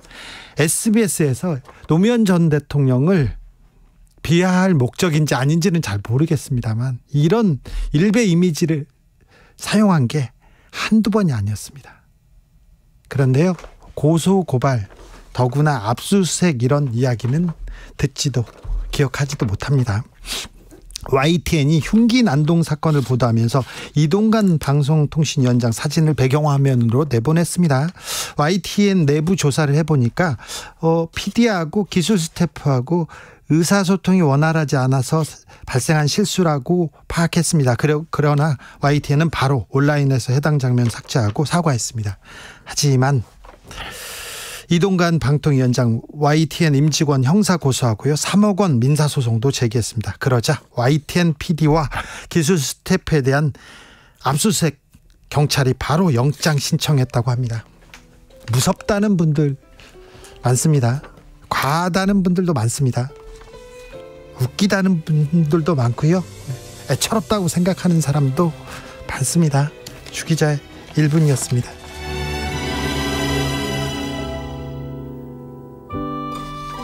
이소라, 너무 다른 널 보면서.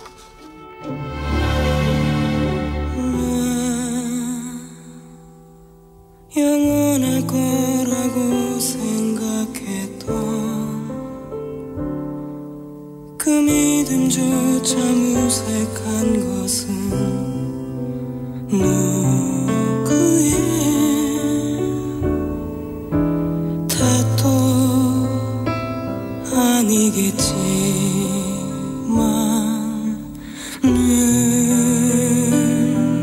모든 건 변한다고 하지만 나 여기 이대로 서 있는 건 이제 너무 다른 날 보면서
훅 인터뷰.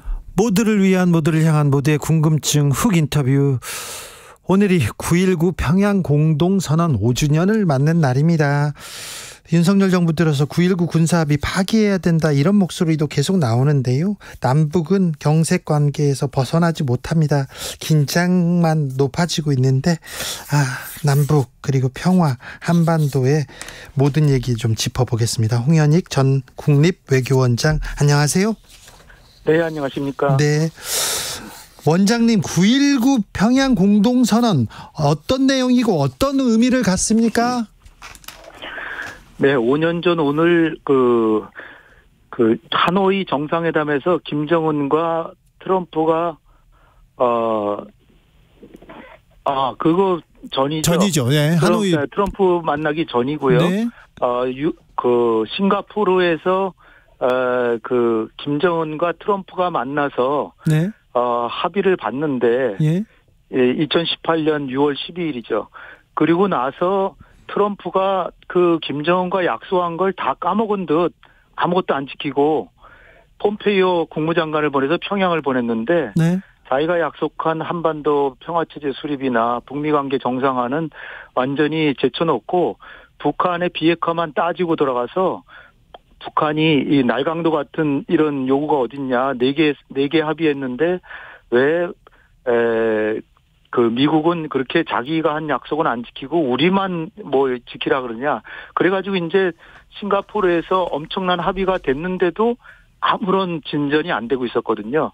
그래서 이제 문재인 대통령께서 평양으로 달려가셔서 김정은을 만나고 김정은이 보는 앞에서 문재인 대통령과 김정은이 보는 앞에서 송영무 국방장관하고 인민무력부장이 서명한 내용이 9.19 남북 군사 합의입니다. 예. 서로 내용이 뭐냐면 이 북미 간에 결국은 이 군사적 긴장이 완화되고 신뢰가 조성이 돼야 되고 한반도의 평화가 보장이 돼야 김정은이 핵을 만든 게 자기네 국가 안보 때문에 만든 거니까 남북 간에라도 평화를 지키자. 그래서 군사적 우발 충돌을 예방하고 평화 안정을 보장하자.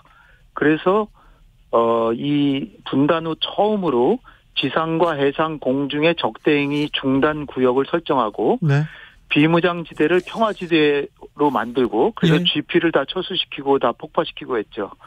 그다음에 이제 전사자 유해 공동 발굴을 하고 남북 군사 공동위원회 설치하고 서해의 평화수역이나 공동어로구역을 설정하자. 이런 내용으로 해서 결국은 남북 간에 우발적이라도 군사적 충돌을 절대로 막자. 이런 취지로 이제 만들어졌고요. 그래서 지금까지 이제 대체로 잘 지켜져 왔는데 물론 몇 가지 북한이 어긴 것도 있습니다. 그렇지만은 그 이전보다는 훨씬 한반도의 평화가 보장이 됐는데 지금 이걸 폐기하자고 하는 얘기가 나오고 있는데 이게 폐기가 되면 이거는 정말 한반도의 평화를 수호할 수 있는 마지막 보루거든요. 근데 지금처럼 남북 간의 문재인 정부 시절처럼 남북 간의 관계가 그래도 좋았을 때는 모르지만 지금처럼 적대감이 흐르고 정면 대치 국면에서 이러한 예방 조치, 보장 조치가 없어지면 그야말로 군사 충돌이 벌어질 수 있기 때문에 이거를 지금 폐기한다고 하는 건 정말로 한반도의 평화를 너무나 보잘것없이 생각하는 거죠. 네, 신원식 국방부 장관 후보자가 9.19 군사합의 파기하겠다는 생각이 크다 이 얘기를 해서 좀 걱정이 더 됩니다. 네, 이게 북한이 사실 몇 번 어겼습니다. 공동 성명을 이제 서로 합의한 다음에 11월 달에 창린도라는 데 해안포 사격을 했고요. 그다음에 작년 11월 달에 동해상에서 탄도미사일을 발사했는데 이게 NLL 이남까지 넘어왔고 작년 12월 말에 소형 무인기 5대가 이 서울 인근까지 날아가고 한 대는 용산 근처까지 왔다는 거 아닙니까? 그때 이제 윤석열 대통령이 야, 이거 9.19 군사합의 이거 효력 정지를 검토해라라고 지시한 바까지 있습니다. 그래서 이제 요번에 이제 국방장관으로 신 장관 지명자가 대통령 뜻이 그렇다는 걸 눈치채고 이거 폐기해야 된다라고 미리 알아서 입장을 맞춘 거죠. 그렇습니까? 그런데 이제 이게 북한이 몇 번 어기긴 했지만 연도별로 북한의 침투 및 국지 도발을 보면 2010년에서 이명박 정부 때죠. 천안함 연평도 있을 때. 2010년에서부터 18년까지는 북한의 이런 국지 도발이 264회였는데 이거를 남북 군사합의한 이후 작년까지 단 2차례만 북한이 어겼습니다. 아, 그래요?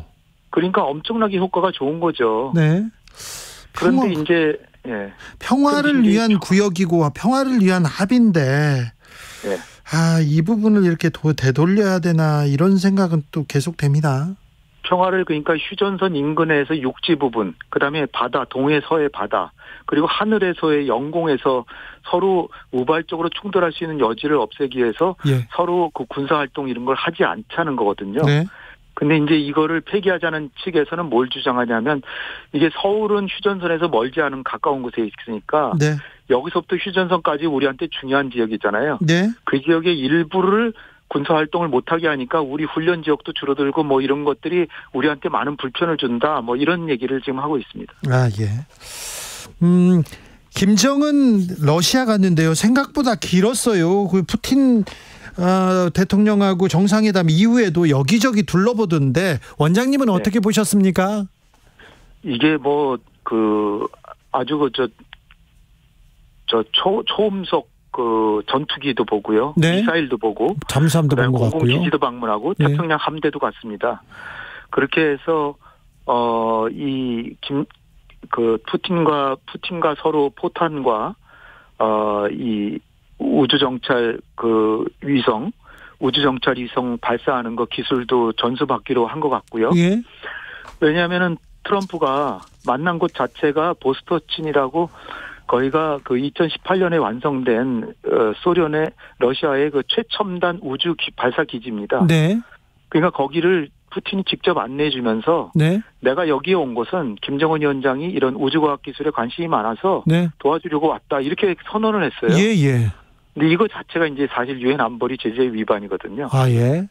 그리고 이제 김정은이 뭐라고 얘기를 했냐면 우크라이나 전쟁이 난 이후에 러시아가 정의의 전쟁을 하고 있는데 반제 자주 전선에서 러시아와 함께 할 것 이렇게 얘기를 했습니다. 그 얘기는 러시아가 우크라이나하고 전쟁하는 걸 도와줄 거라는 얘기를 했기 때문에 이 포탄을 주는 거는 거의 기정사실로 봐야 될 것 같습니다.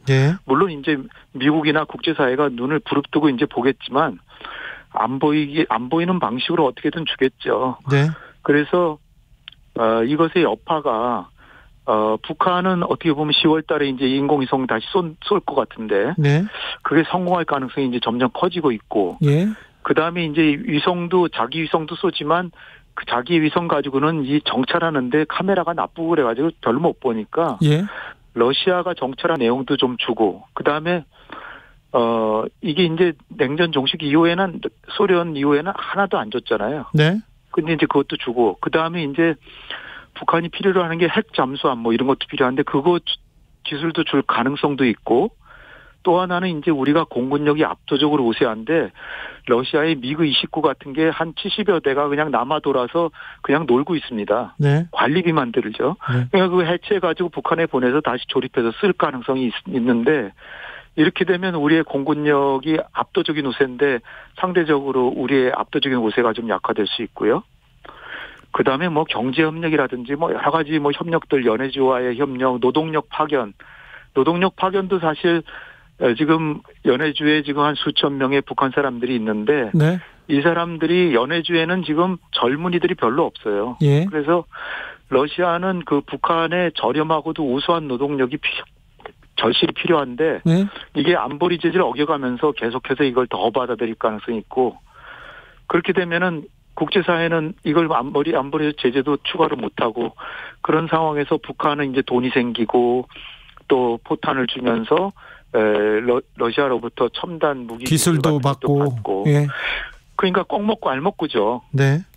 그다음에 이제 전략적으로는 가장 큰 게 뭐냐면 지금 러시아 입장에서는 중국이 전략적 동반자인데 그 석유나 천연가스하고 식량만 수입해주지 무기는 안 주고 있거든요. 그러니까 북한하고 관계를 강화하면 중국은 이 북한은 자기의 영향권인데 러시아가 영향력을 강하니까 초조해가지고 야 그러지 마라 북한은 내 영향권이다 그러면서 러시아 뭐 필요하냐 그러고 줄 수도 있죠.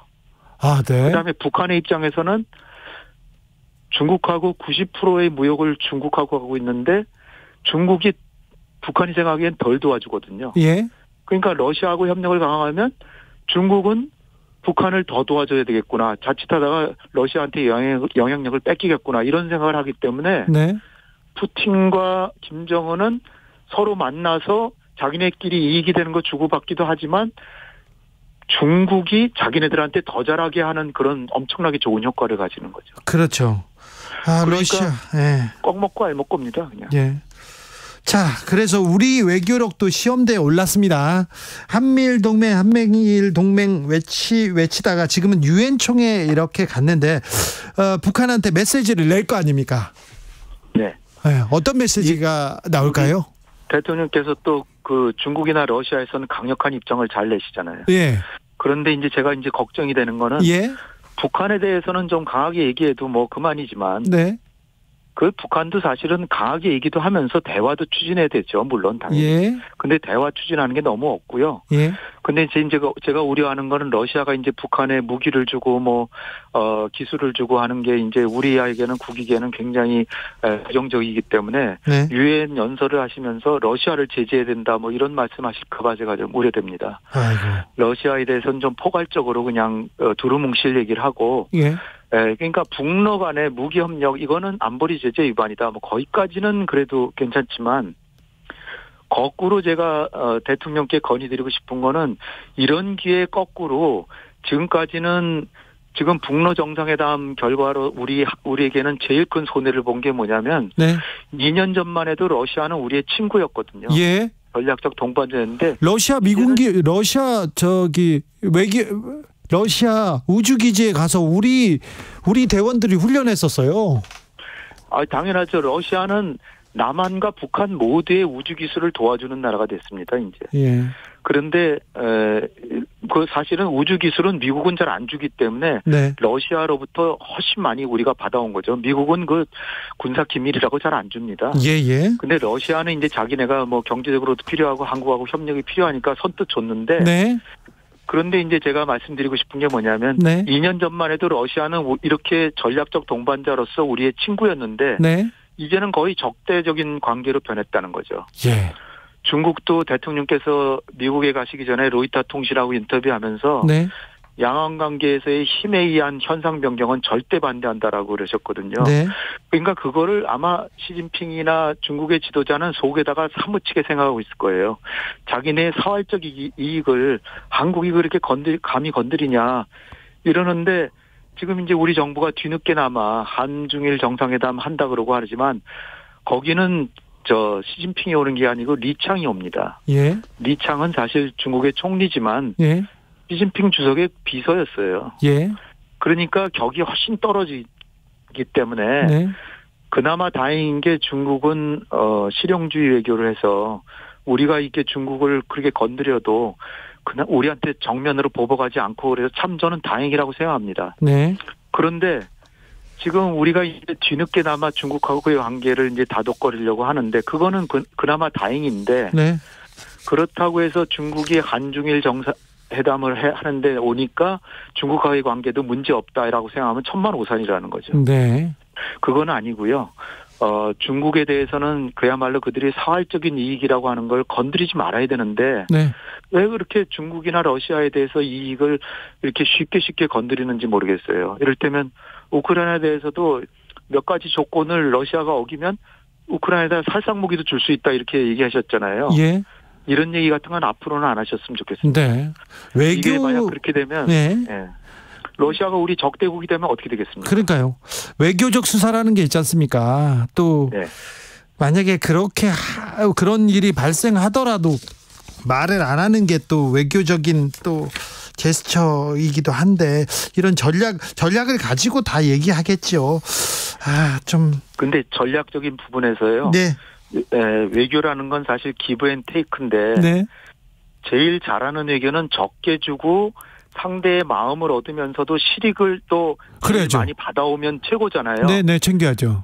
근데 미국하고 일본에 대해서는 많이 주기만 하고 받아온 게 거의 없어요. 예. 그러니까 한미 관계, 한일 관계가 나쁘다거나 뭐 좋긴 하죠. 그렇지만 우리의 국익은 온데간데 없다는 거죠. 네. 일본과 미국의 국익만 눈에 보이고 증진이 됐고 우리가 받은 게 별로 없어요. 아니면 독도를 포기한다거나 뭐 과거사를 반성한다거나 아니면은 그 강제징용에 대해서 사과한다거나 전혀 그런 게 없잖아요. 예, 오염수를 못 뿌리게 하거나 그게 없잖아요. 네. 그다음에 우리 반도체, 그다음에 배터리, 그다음에 뭐 그나마 이제 오늘 나온 뉴스가 한수원의 그 원자력 하는 거는 그 미국 사법부에서 판결을 우리한테 유리하게 해줘서 다행이라고 생각하는데 여러 가지 경제적 국익에 있어서 우리가 그거를 미국과의 관계가 좋으니만큼 트럼프를 만나가지고 좀 싫은 소리를 할 수 있어야 되는 거거든요. 네. 싫은 소리를 중국하고 러시아한테는 잘하시는데 네. 일본하고 미국한테도 해서 많이 얻어와야 국민들은 박수를 치는 거거든요. 네. 네. 근데 미국하고 일본한테는 그들이 원하는 것만 해주고 중국이나 러시아는 우리한테 해코지하는 것도 사실 없는데 아주 싫은 소리를 하시고 그러니까 그거를 좀 균형을 맞추는 요번에 유엔 외교가 꼭 됐으면 하는 바람입니다. 네. 유엔 총회 참석했는데요. 이번 총회 기간에 30건 이상의 그 정상회담이 잡혀 있다고 합니다. 정상회담을 많이 해가지고 기네스북에 또 올리겠다 이런 얘기도 했는데 이런 외교 전략은 어떻게 보시는지요? 예, 뭐 사실 대통령께서 분주하게 외교를 열심히 하시는 걸 뭐 나무랄 수는 없다라고 봅니다. 네. 지금까지 58개국과 99차례 양자회담을 했고요.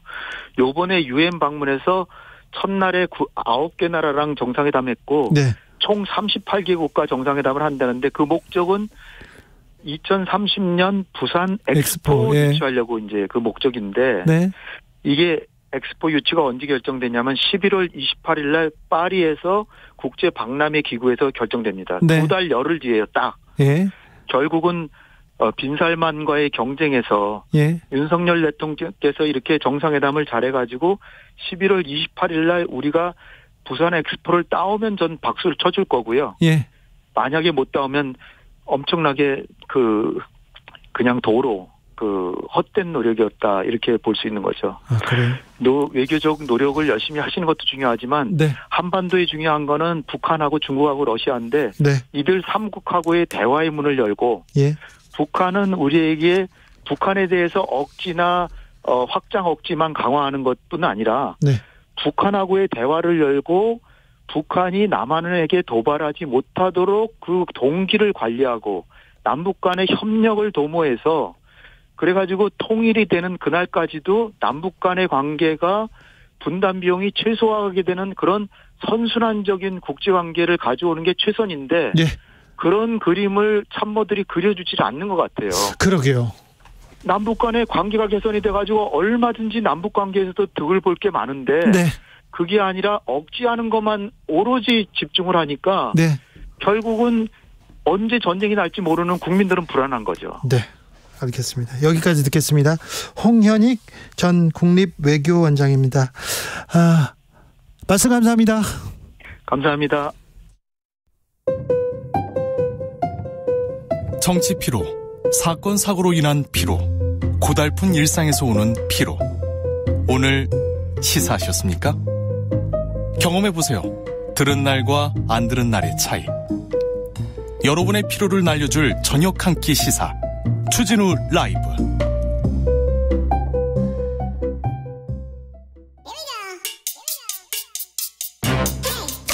뉴스를 향한 진지한 고민, 기자들의 수다.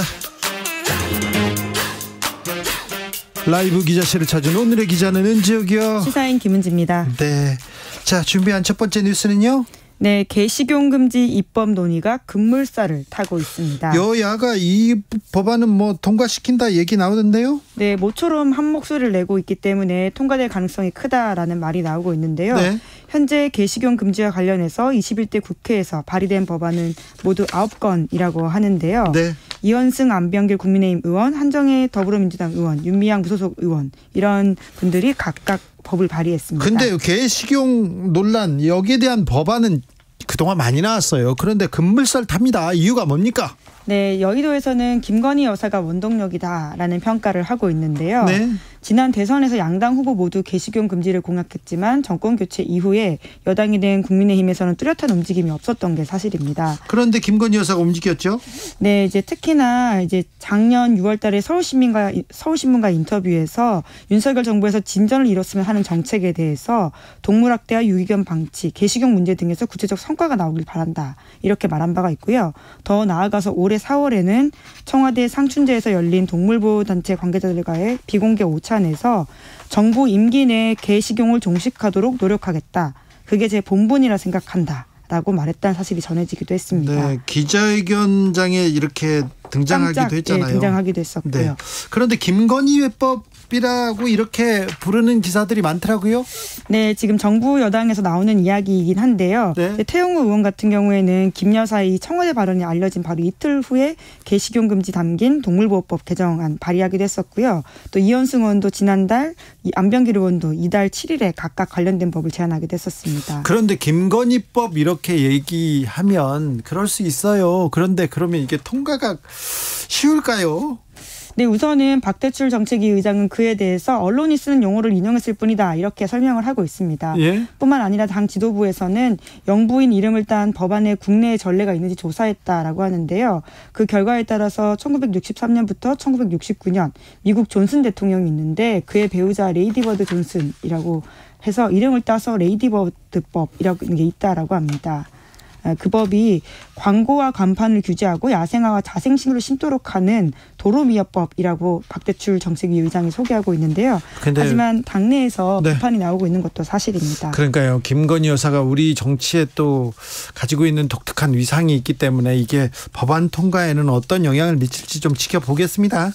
다음 뉴스는요. 네, 공수처가 서울중앙지검을 압수수색했습니다. 무슨 이유입니까? 김학의 전 법무부 장관 사건 관련된 차관이죠. 죄송합니다. 네. 차관 관련된 사건인데요. 이 사건 처음 불거진 게 2013년입니다.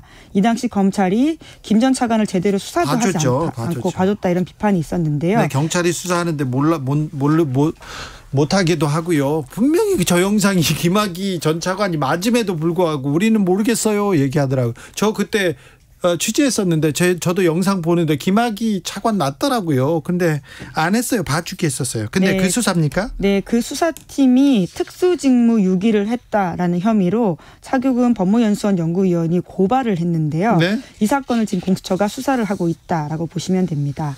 김학의 사건 수사는 검찰 수사는 오랫동안 했는데 잘 되진 않았어요. 3번이나 했죠. 네, 그러다 보니까 검찰의 전형적인 제19 감싸기다라는 비판들을 오랫동안 샀었는데요. 비판받아 마땅하죠. 예, 2013년 첫 번째 수사가 불기소, 두 번째 수사는 피해 여성이 직접 고소를 했었는데요. 2014년에 또 이제 불기소 결정이 됐습니다.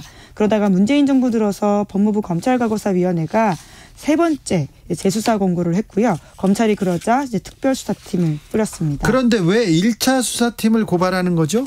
네, 이제 첫 번째적으로 가장 이 사건을 제대로 수사하지 못했다라고 하는 책임을 묻겠다라고 하는 것인데요. 예. 특히나 이 사건 공소시효가 오는 11월에 만료가 됩니다. 네. 그러다 보니까 더욱더 속도를 내야 된다라고 하는 게 고발인 차규근 위원의 이야기인데요. 네. 실제로 이제 기록만 꼼꼼히 살피면 그 당시 수사가 얼마나 잘 안 됐는지를 알 수 있다라고 하는 것이 차규근 위원의 주장입니다. 네.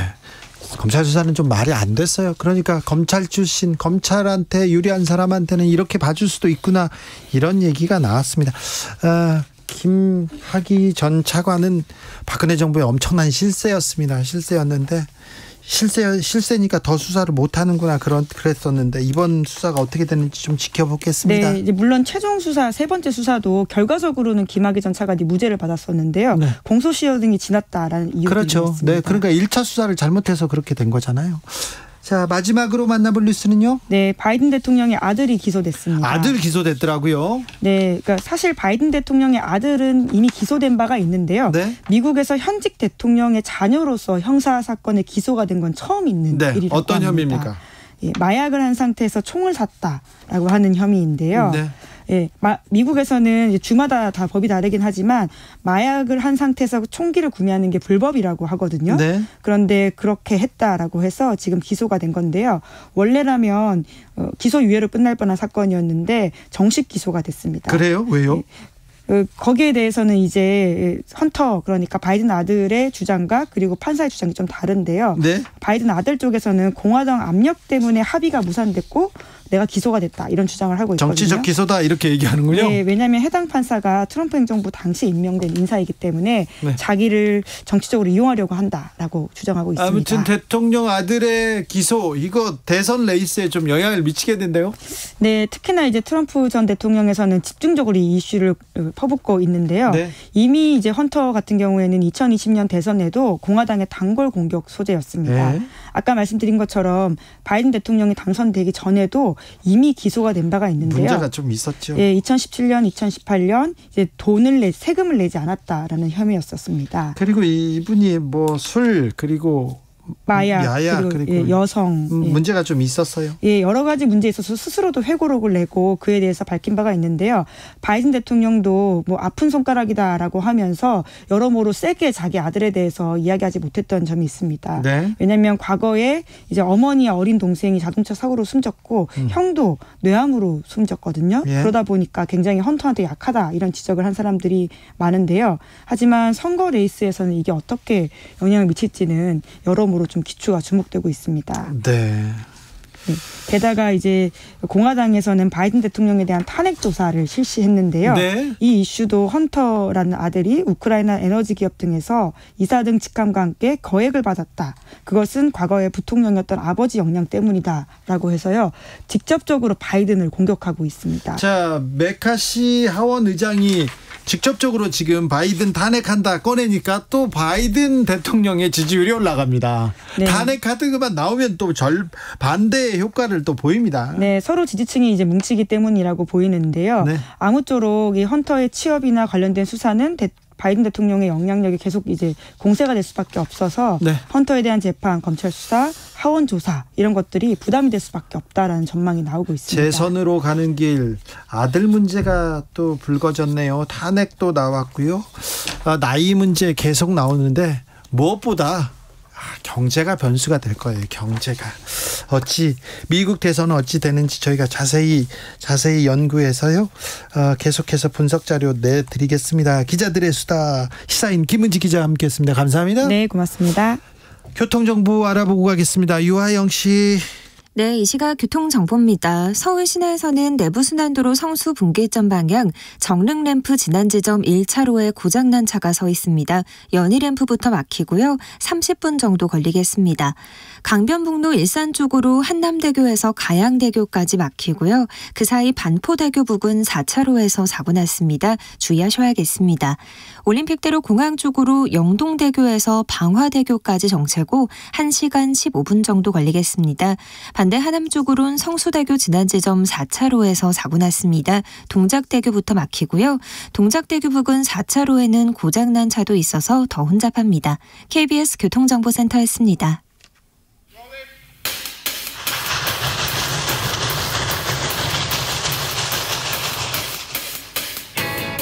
오늘도 열심히 돌아갑니다. 정치발전소 장앤장. 정치평론계 최고수입니다. 두 분 모셨습니다. 장성철 공론센터 소장 어서 오세요. 네, 안녕하십니까. 장성철입니다. 그리고 장윤선 정치전문기자 어서 오세요. 네, 안녕하십니까. 네, 신원식 국방부 장관 후보자.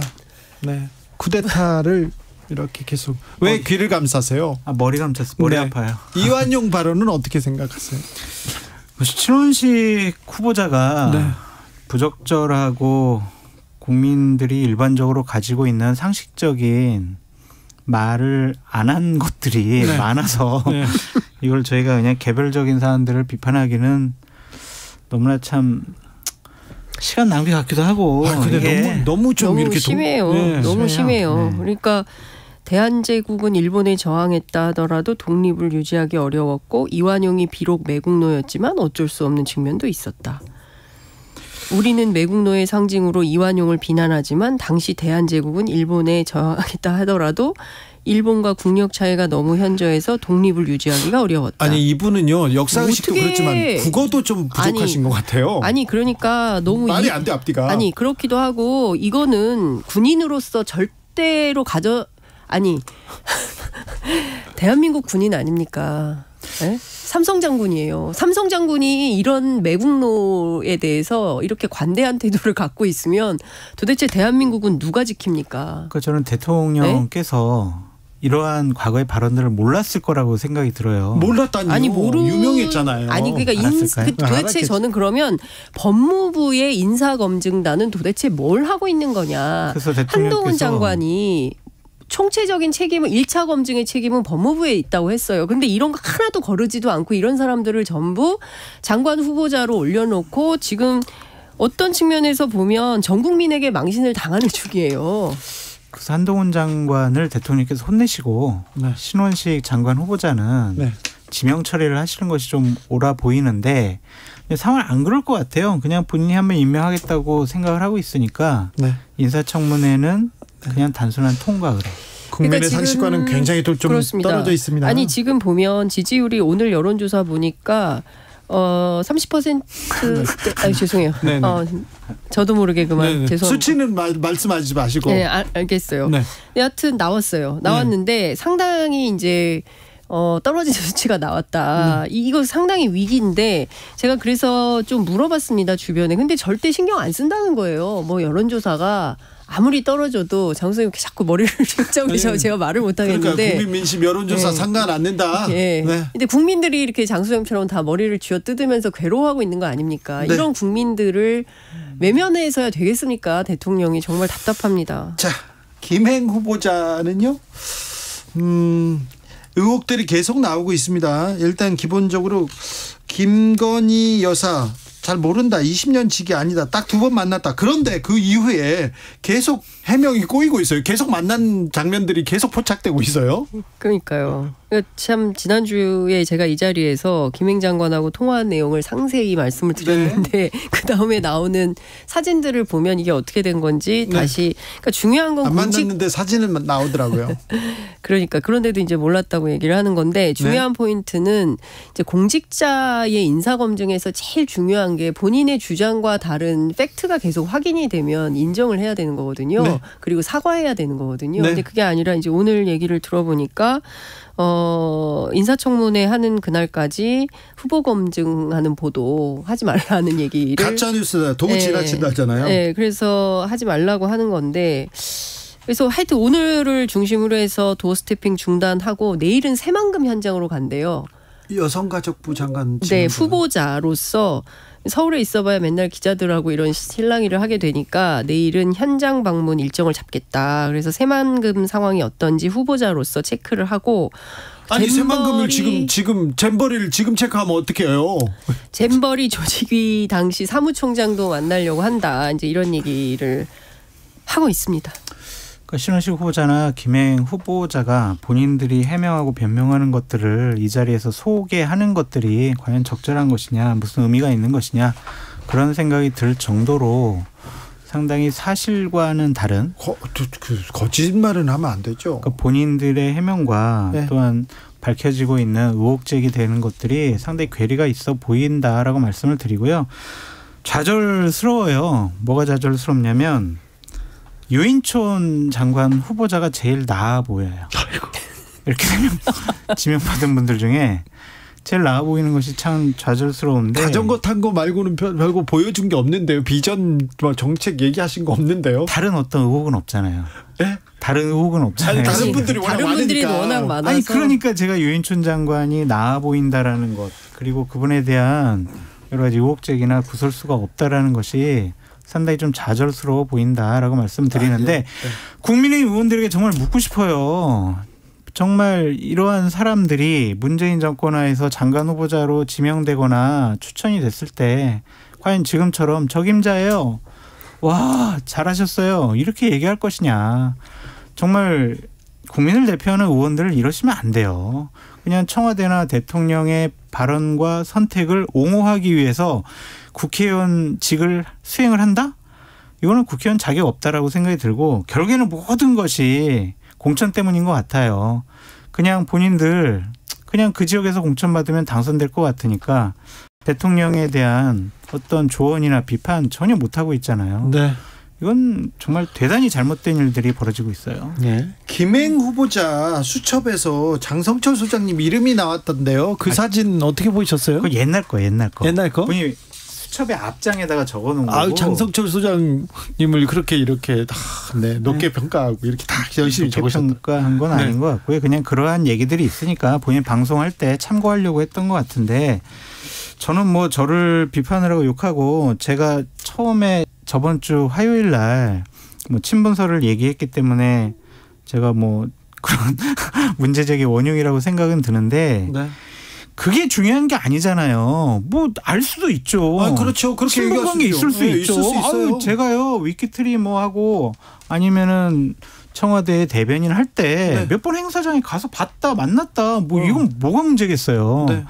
그런데 친분이 중요한 게 아니라 친분설 때문에 장관 후보가 된 거 아니냐라는 의혹 때문에 그런 거죠. 그러니까 그건 자격지심이고 피해의식이라는 좀 생각이 들고. 김행 후보의. 네. 그러니까 그런 것들에 대해서 그냥 다 밝혀질 거 아니에요. 요즘 네티즌 수사대들이 얼마나 정말 치밀해요.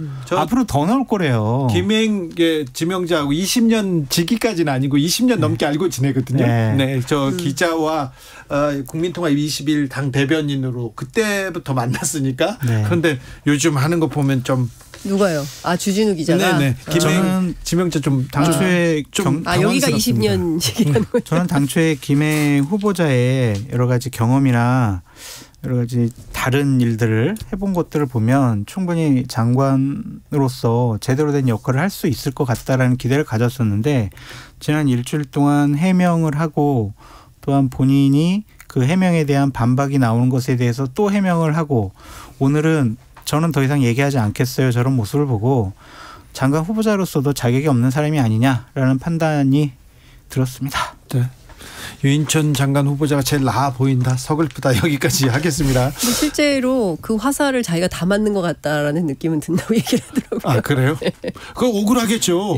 신원식 장관 후보자는 저렇게 얘기하는데도 왜 나한테만 그래 막 이렇게 얘기하고 유인천 장관 안 그러고 나한테만 그래 얘기하는 지금은 가려져 있지만 김행 후보자가 최근까지 방송에 나와서 패널 역할을 했잖아요. 네. 그 멘트들도 계속 주옥 같은 멘트들이 어마어마하게 많아요. 그것도 이제 시작일 거예요. 그래서 근데 저는 지금 이 세 분의 후보자에 대해서 민주당에서는 이제 지명 철회를 요구하고 있는 건데요. 근데 국민들의 눈높이에도 다 맞지 않는 분들이에요. 다른 부분 다 떠나서 저는 신원식 후보 같은 경우에는 좀 이런 분이 정말 국방부 장관으로 갔을 때 대한민국의 미래가 어디로 갈까 저부터도 두려움이 앞서거든요. 아니, 국방부 장관 후보자가 쿠데타를 지금 미화하고 있으니까. 쿠데타를 미화하고 친일파 이완용을 뭐 어쩔 수 없었다라고 얘기를 하고 그러면 도대체 대한민국은 저는 말이 안 나오는 대법원장 지경이에요. 후보자는 법을 몰라요. 법을 저도 재산 신고할 때 상장 비상장 그거 다 알잖아요. 그럼요. 기자들도. 그런데 법을 몰라가지고 지금 신고를 안 해 재산 신고를 안 했다 이런 말을 하는 정도니 이 거짓말의 수준을 이 정부의 내각 구성원 그리고 대법원장 후보자의 수준을 우리 국민들이 도대체 어느 선까지 이해를 하고 받아들여야 되는 건지 도무지 이게 지금 견적이 안 나오는 수준이에요. 그렇죠. 민주당에게 요구하고 싶은 거는 대법원장 같은 경우는 국회 동의가 필수잖아요. 네. 제발 좀 부결시키라고 말씀드리고 싶고 맨날 가결 얘기하시더니 오늘은 부결. 저는 이재명 당대표의 체포 동의안도 부결될 거라고 좀 계속 얘기를 했던 사람 전 부결이 항상 제 원칙이었다고 말씀드리고 김기현 당대표를 비판하지 않을 수 없습니다. 이런 부적격한 3명의 장관 후보자들을 본인이 추천했다고 얘기를 하잖아요. 아, 그래요? 뭐 얘기잖아요. 그렇게 말은 그렇게 했겠죠. 당에서 추천했다고 김기현 당대표 추천했다고 저번 달에 추천했다라고 기사까지 나왔잖아요. 네네.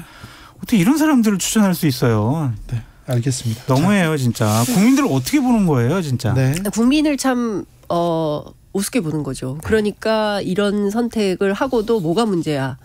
라고 생각을 하는 거겠죠. 강서구청장 보궐선거에 김태우 전 구청장이 이렇게 말도 다 했다고 볼 수가 있는 건데 근데 지금 전반적으로 보면 정말 나라가 어떻게 돌아가고 있는 건지 도처의 그냥 평범한 시민들의 대화가 전반적으로 다 나라 걱정을 하고 있어요. 요새. 윤 대통령의 국정 수행 지지도도 조금씩 떨어지고 있다 이렇게 말씀하셨는데요. 리얼미터가 에너지경제신문 의뢰로 지난 11일에서 15일간 조사했습니다. 윤 대통령 국정 수행 긍정평가는 35.5%였습니다. 자세한 내용은 중앙선거 여론조사 심의위원회 홈페이지 참조하시면 됩니다. 아니 오늘 뉴스토마토 조사는 얘기 안 하나요? 네. 그건 더 떨어졌어요. 그 지지율이 체감 지지율은 더 나쁜 것 같아요. 왜냐하면 거기에는 60대 이상과 영남 쪽 지역적인 지지도까지 포함되어 있잖아요. 근데 저 같은 경우는 60대 이상의 분들을 만날 기회도 적고 영남이 아니기 때문에 수도권에서 저랑 비슷하거나 좀 어린 분들을 만나서 얘기를 나눠보면 정말 민심이 험악해요. 아니 그러니까 지금 먹고 살기 힘들고 당장 내일 모레 다음 주 추석인데 고향 갈 때 뭘 사가지고 가야 되나 물가는 폭등하고 유가도 올라가고 정말 살기가 힘든데 계속 대통령은 이념이 제일 중요하다라고 강조를 하니 어떻게 이념이 먹고 사는 것보다 더 중요합니까? 민생 경제보다 이념이 더 중요한 나라는요. 북한, 러시아, 중국 이런 나라들 아니에요? 그런 나라들하고 우리는 자유민주주의 국가고 전혀 다른 체제와 시스템 속에 있는데 어떻게 하려고 이러는지 정말 너무 걱정이 됩니다. 자, 미국을 방문 중인 윤석열 대통령 민주당 이재명 대표 체포동의안 제가했습니다. 오늘 법무부에서 국회로 보냈습니다. 내일 모레 체포동의안 처리될 가능성이 높은데요. 자, 장성철 소장은 부결될 거야 그렇게 얘기하십니다. 네. 근데 오늘 문재인 대통령이 병원에 찾아가서 단식을 멈춰달라고 요청을 했어요. 저한테 질문한 끝이에요. 그냥 부결될 거예요. 이재명 당대표에 대해서 얘기하기 좀 시간을 주세요. 자, 단식을 멈출까요? 자, 그리고 체포동의안은 어떻게 될까요? 단식은 21일까지는 무조건 할 것 같습니다. 21일까지요? 왜요? 네. 그날 체포동의안이 국회에 상정되기 때문에 그날까지 동정심을 유발하고 싶어 할 것 같기도 하고 또한 본인이 어나운싱을 해야 돼요. 만약 단식을 그만두면. 무슨 말이냐면 저요 지난 6월 달에 당대표 연설하면서 불체포 특권 뒤에 숨지 않겠다고 얘기했어요. 민주당 의원님들 저 그 약속 지킬 수 있도록 이번에 체포동의안 오면은 가결시켜 주세요. 라고 어나운싱을 해야 돼요. 지금 정신이 혼미해서 쓰러져 계신데. 그러니까 단식을 계속 유지할 거죠. 그 얘기를 안 하시려고. 네. 그래서 이재명 당대표가 공식적인 입장을 내지 않는 한 이건 부결시켜줘라는 강력한 항변이라고 저는 분석을 해요. 실제 그 마음이 없는 것은 아닌 것 같습니다. 마음만 취재를 해보면 실제 그렇고 두 가지 얘기가 있어요. 오늘 문재인 대통령 다녀가셨기 때문에 하루 이틀 사이에 정리할 거다라는 이제 최측근의 얘기가 있고요. 또 하나는 지금 앞서 장 소장님 예측하신 대로 21일까지는 무조건 단식을 하고 단식을 정리한다 하더라도 21일 이후에 YS가 23일 했으니까 그보다는 길게 이렇게 갈 가능성이 높다라고 얘기를 하고 있어요. 그런데 그러니까 두 가지 얘기가 충돌하는데 민주당 안에서 이재명 대표가 어떤 판단을 할지가 제일 중요하겠죠. 그러나 당 안에는 이 두 가지 설이 돌고 있다. 라는 말씀드립니다. 그런데 어쨌든 공식적인 입장 예를 들면은 측근을 통해서라도 어떤 입장을 내지 않으면요 이거는 부결시키라는 사인일 수밖에 없고 저는 살다 병원에서 수액 맞으면서 단식을 계속하겠다는 건 또 처음 들어봐요. 단식은 전 이미 끝났다고 봐요. 병원에서 링겔 맞는 순간. 그때 단식을 마치고 병원으로 갔다. 병원에 실려가면서 단식이 끝났다. 그런 얘기가 근데요. 단식은요. 정말 내가 목숨을 걸고 내 모든 것을 걸면서 내가 죽을 각오를 하고 국민들께 본인의 의지를 표현하고 보여주고 싶어하는 거거든요. 병원에 가서 링겔 맞아요. 저는 그걸 폄하하고 싶은 생각은 없는데 건강 챙기셔야 되는데 그걸 단식이라고 본인이 항변 안 했으면 좋겠어요. 단식은 이미 끝난 거예요. 병원 실려간 순간. 저런 판단도 있습니다. 네. 미디어 토마토에서 자체 조사했습니다. 9월 16일에서 17일 조사해봤더니요. 윤 대통령 직무수행 긍정으로 대답한 응답은 28.5%였습니다. 중앙선거 여론조사 심의위원회 홈페이지 참조하시면 됩니다. 그런데요. 자, 그래서 민주당은 어떻게 생각을 할지 참 지켜보겠는데, 근데 네.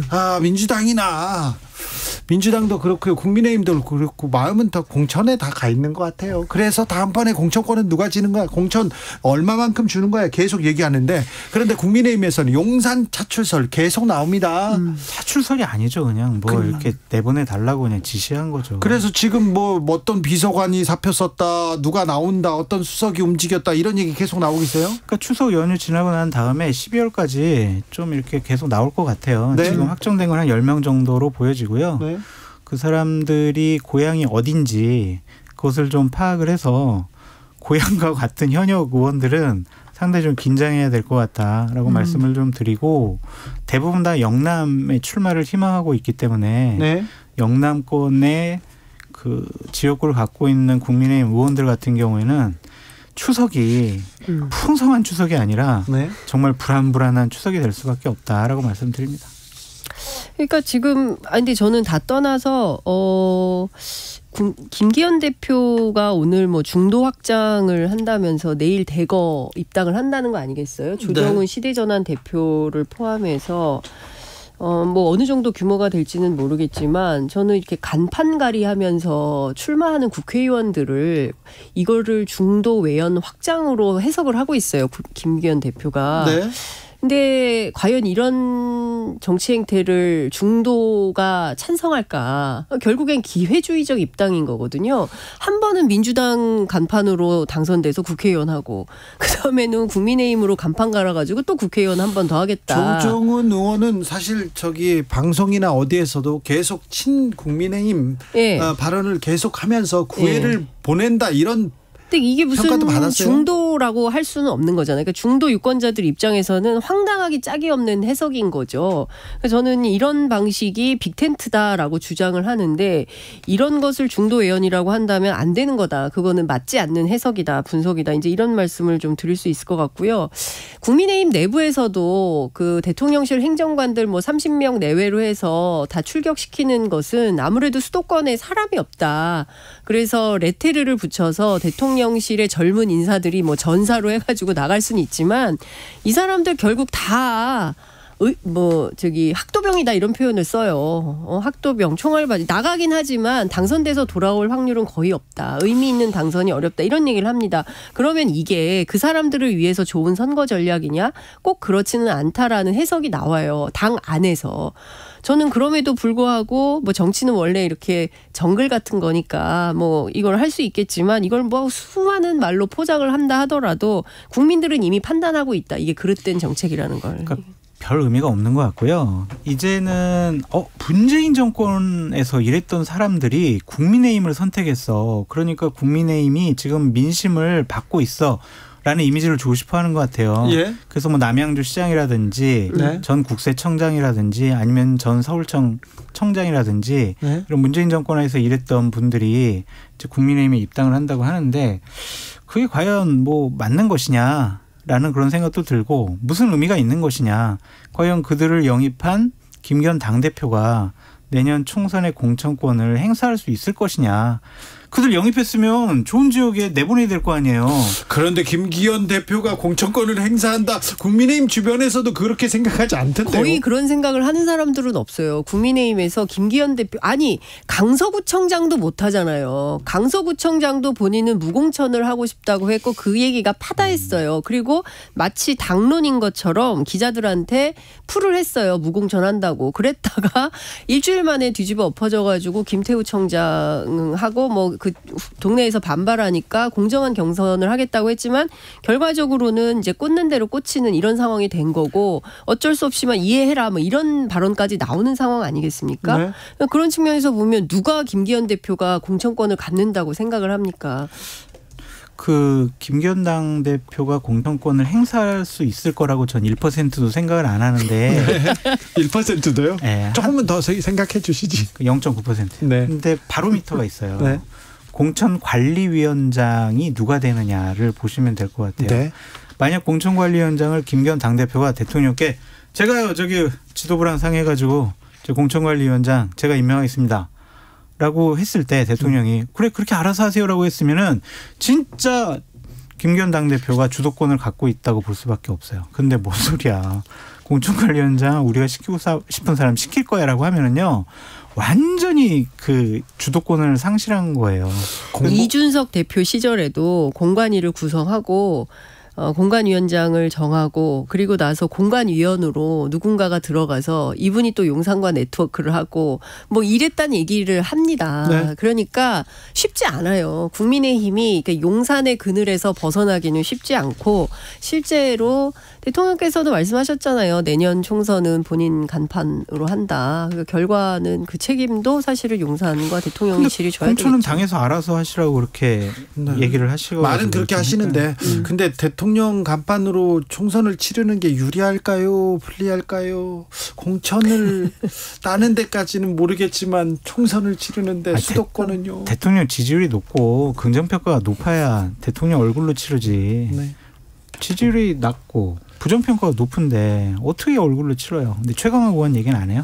부정평가가 네. 지금 상당히 많이 네. 올라가고 있어요. 10초? 그리고 10초요? 네. 너무해요. 시간이 다 됐어요. 자, 그럼 안 할게요. 장 소장님 링거 단식 김영삼 전 대통령 23일간 단식했잖아요. 네.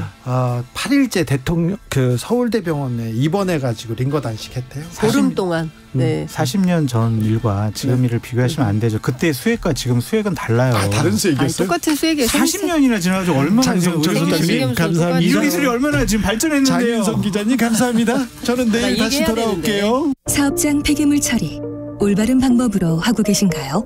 2023년 10월 1일부터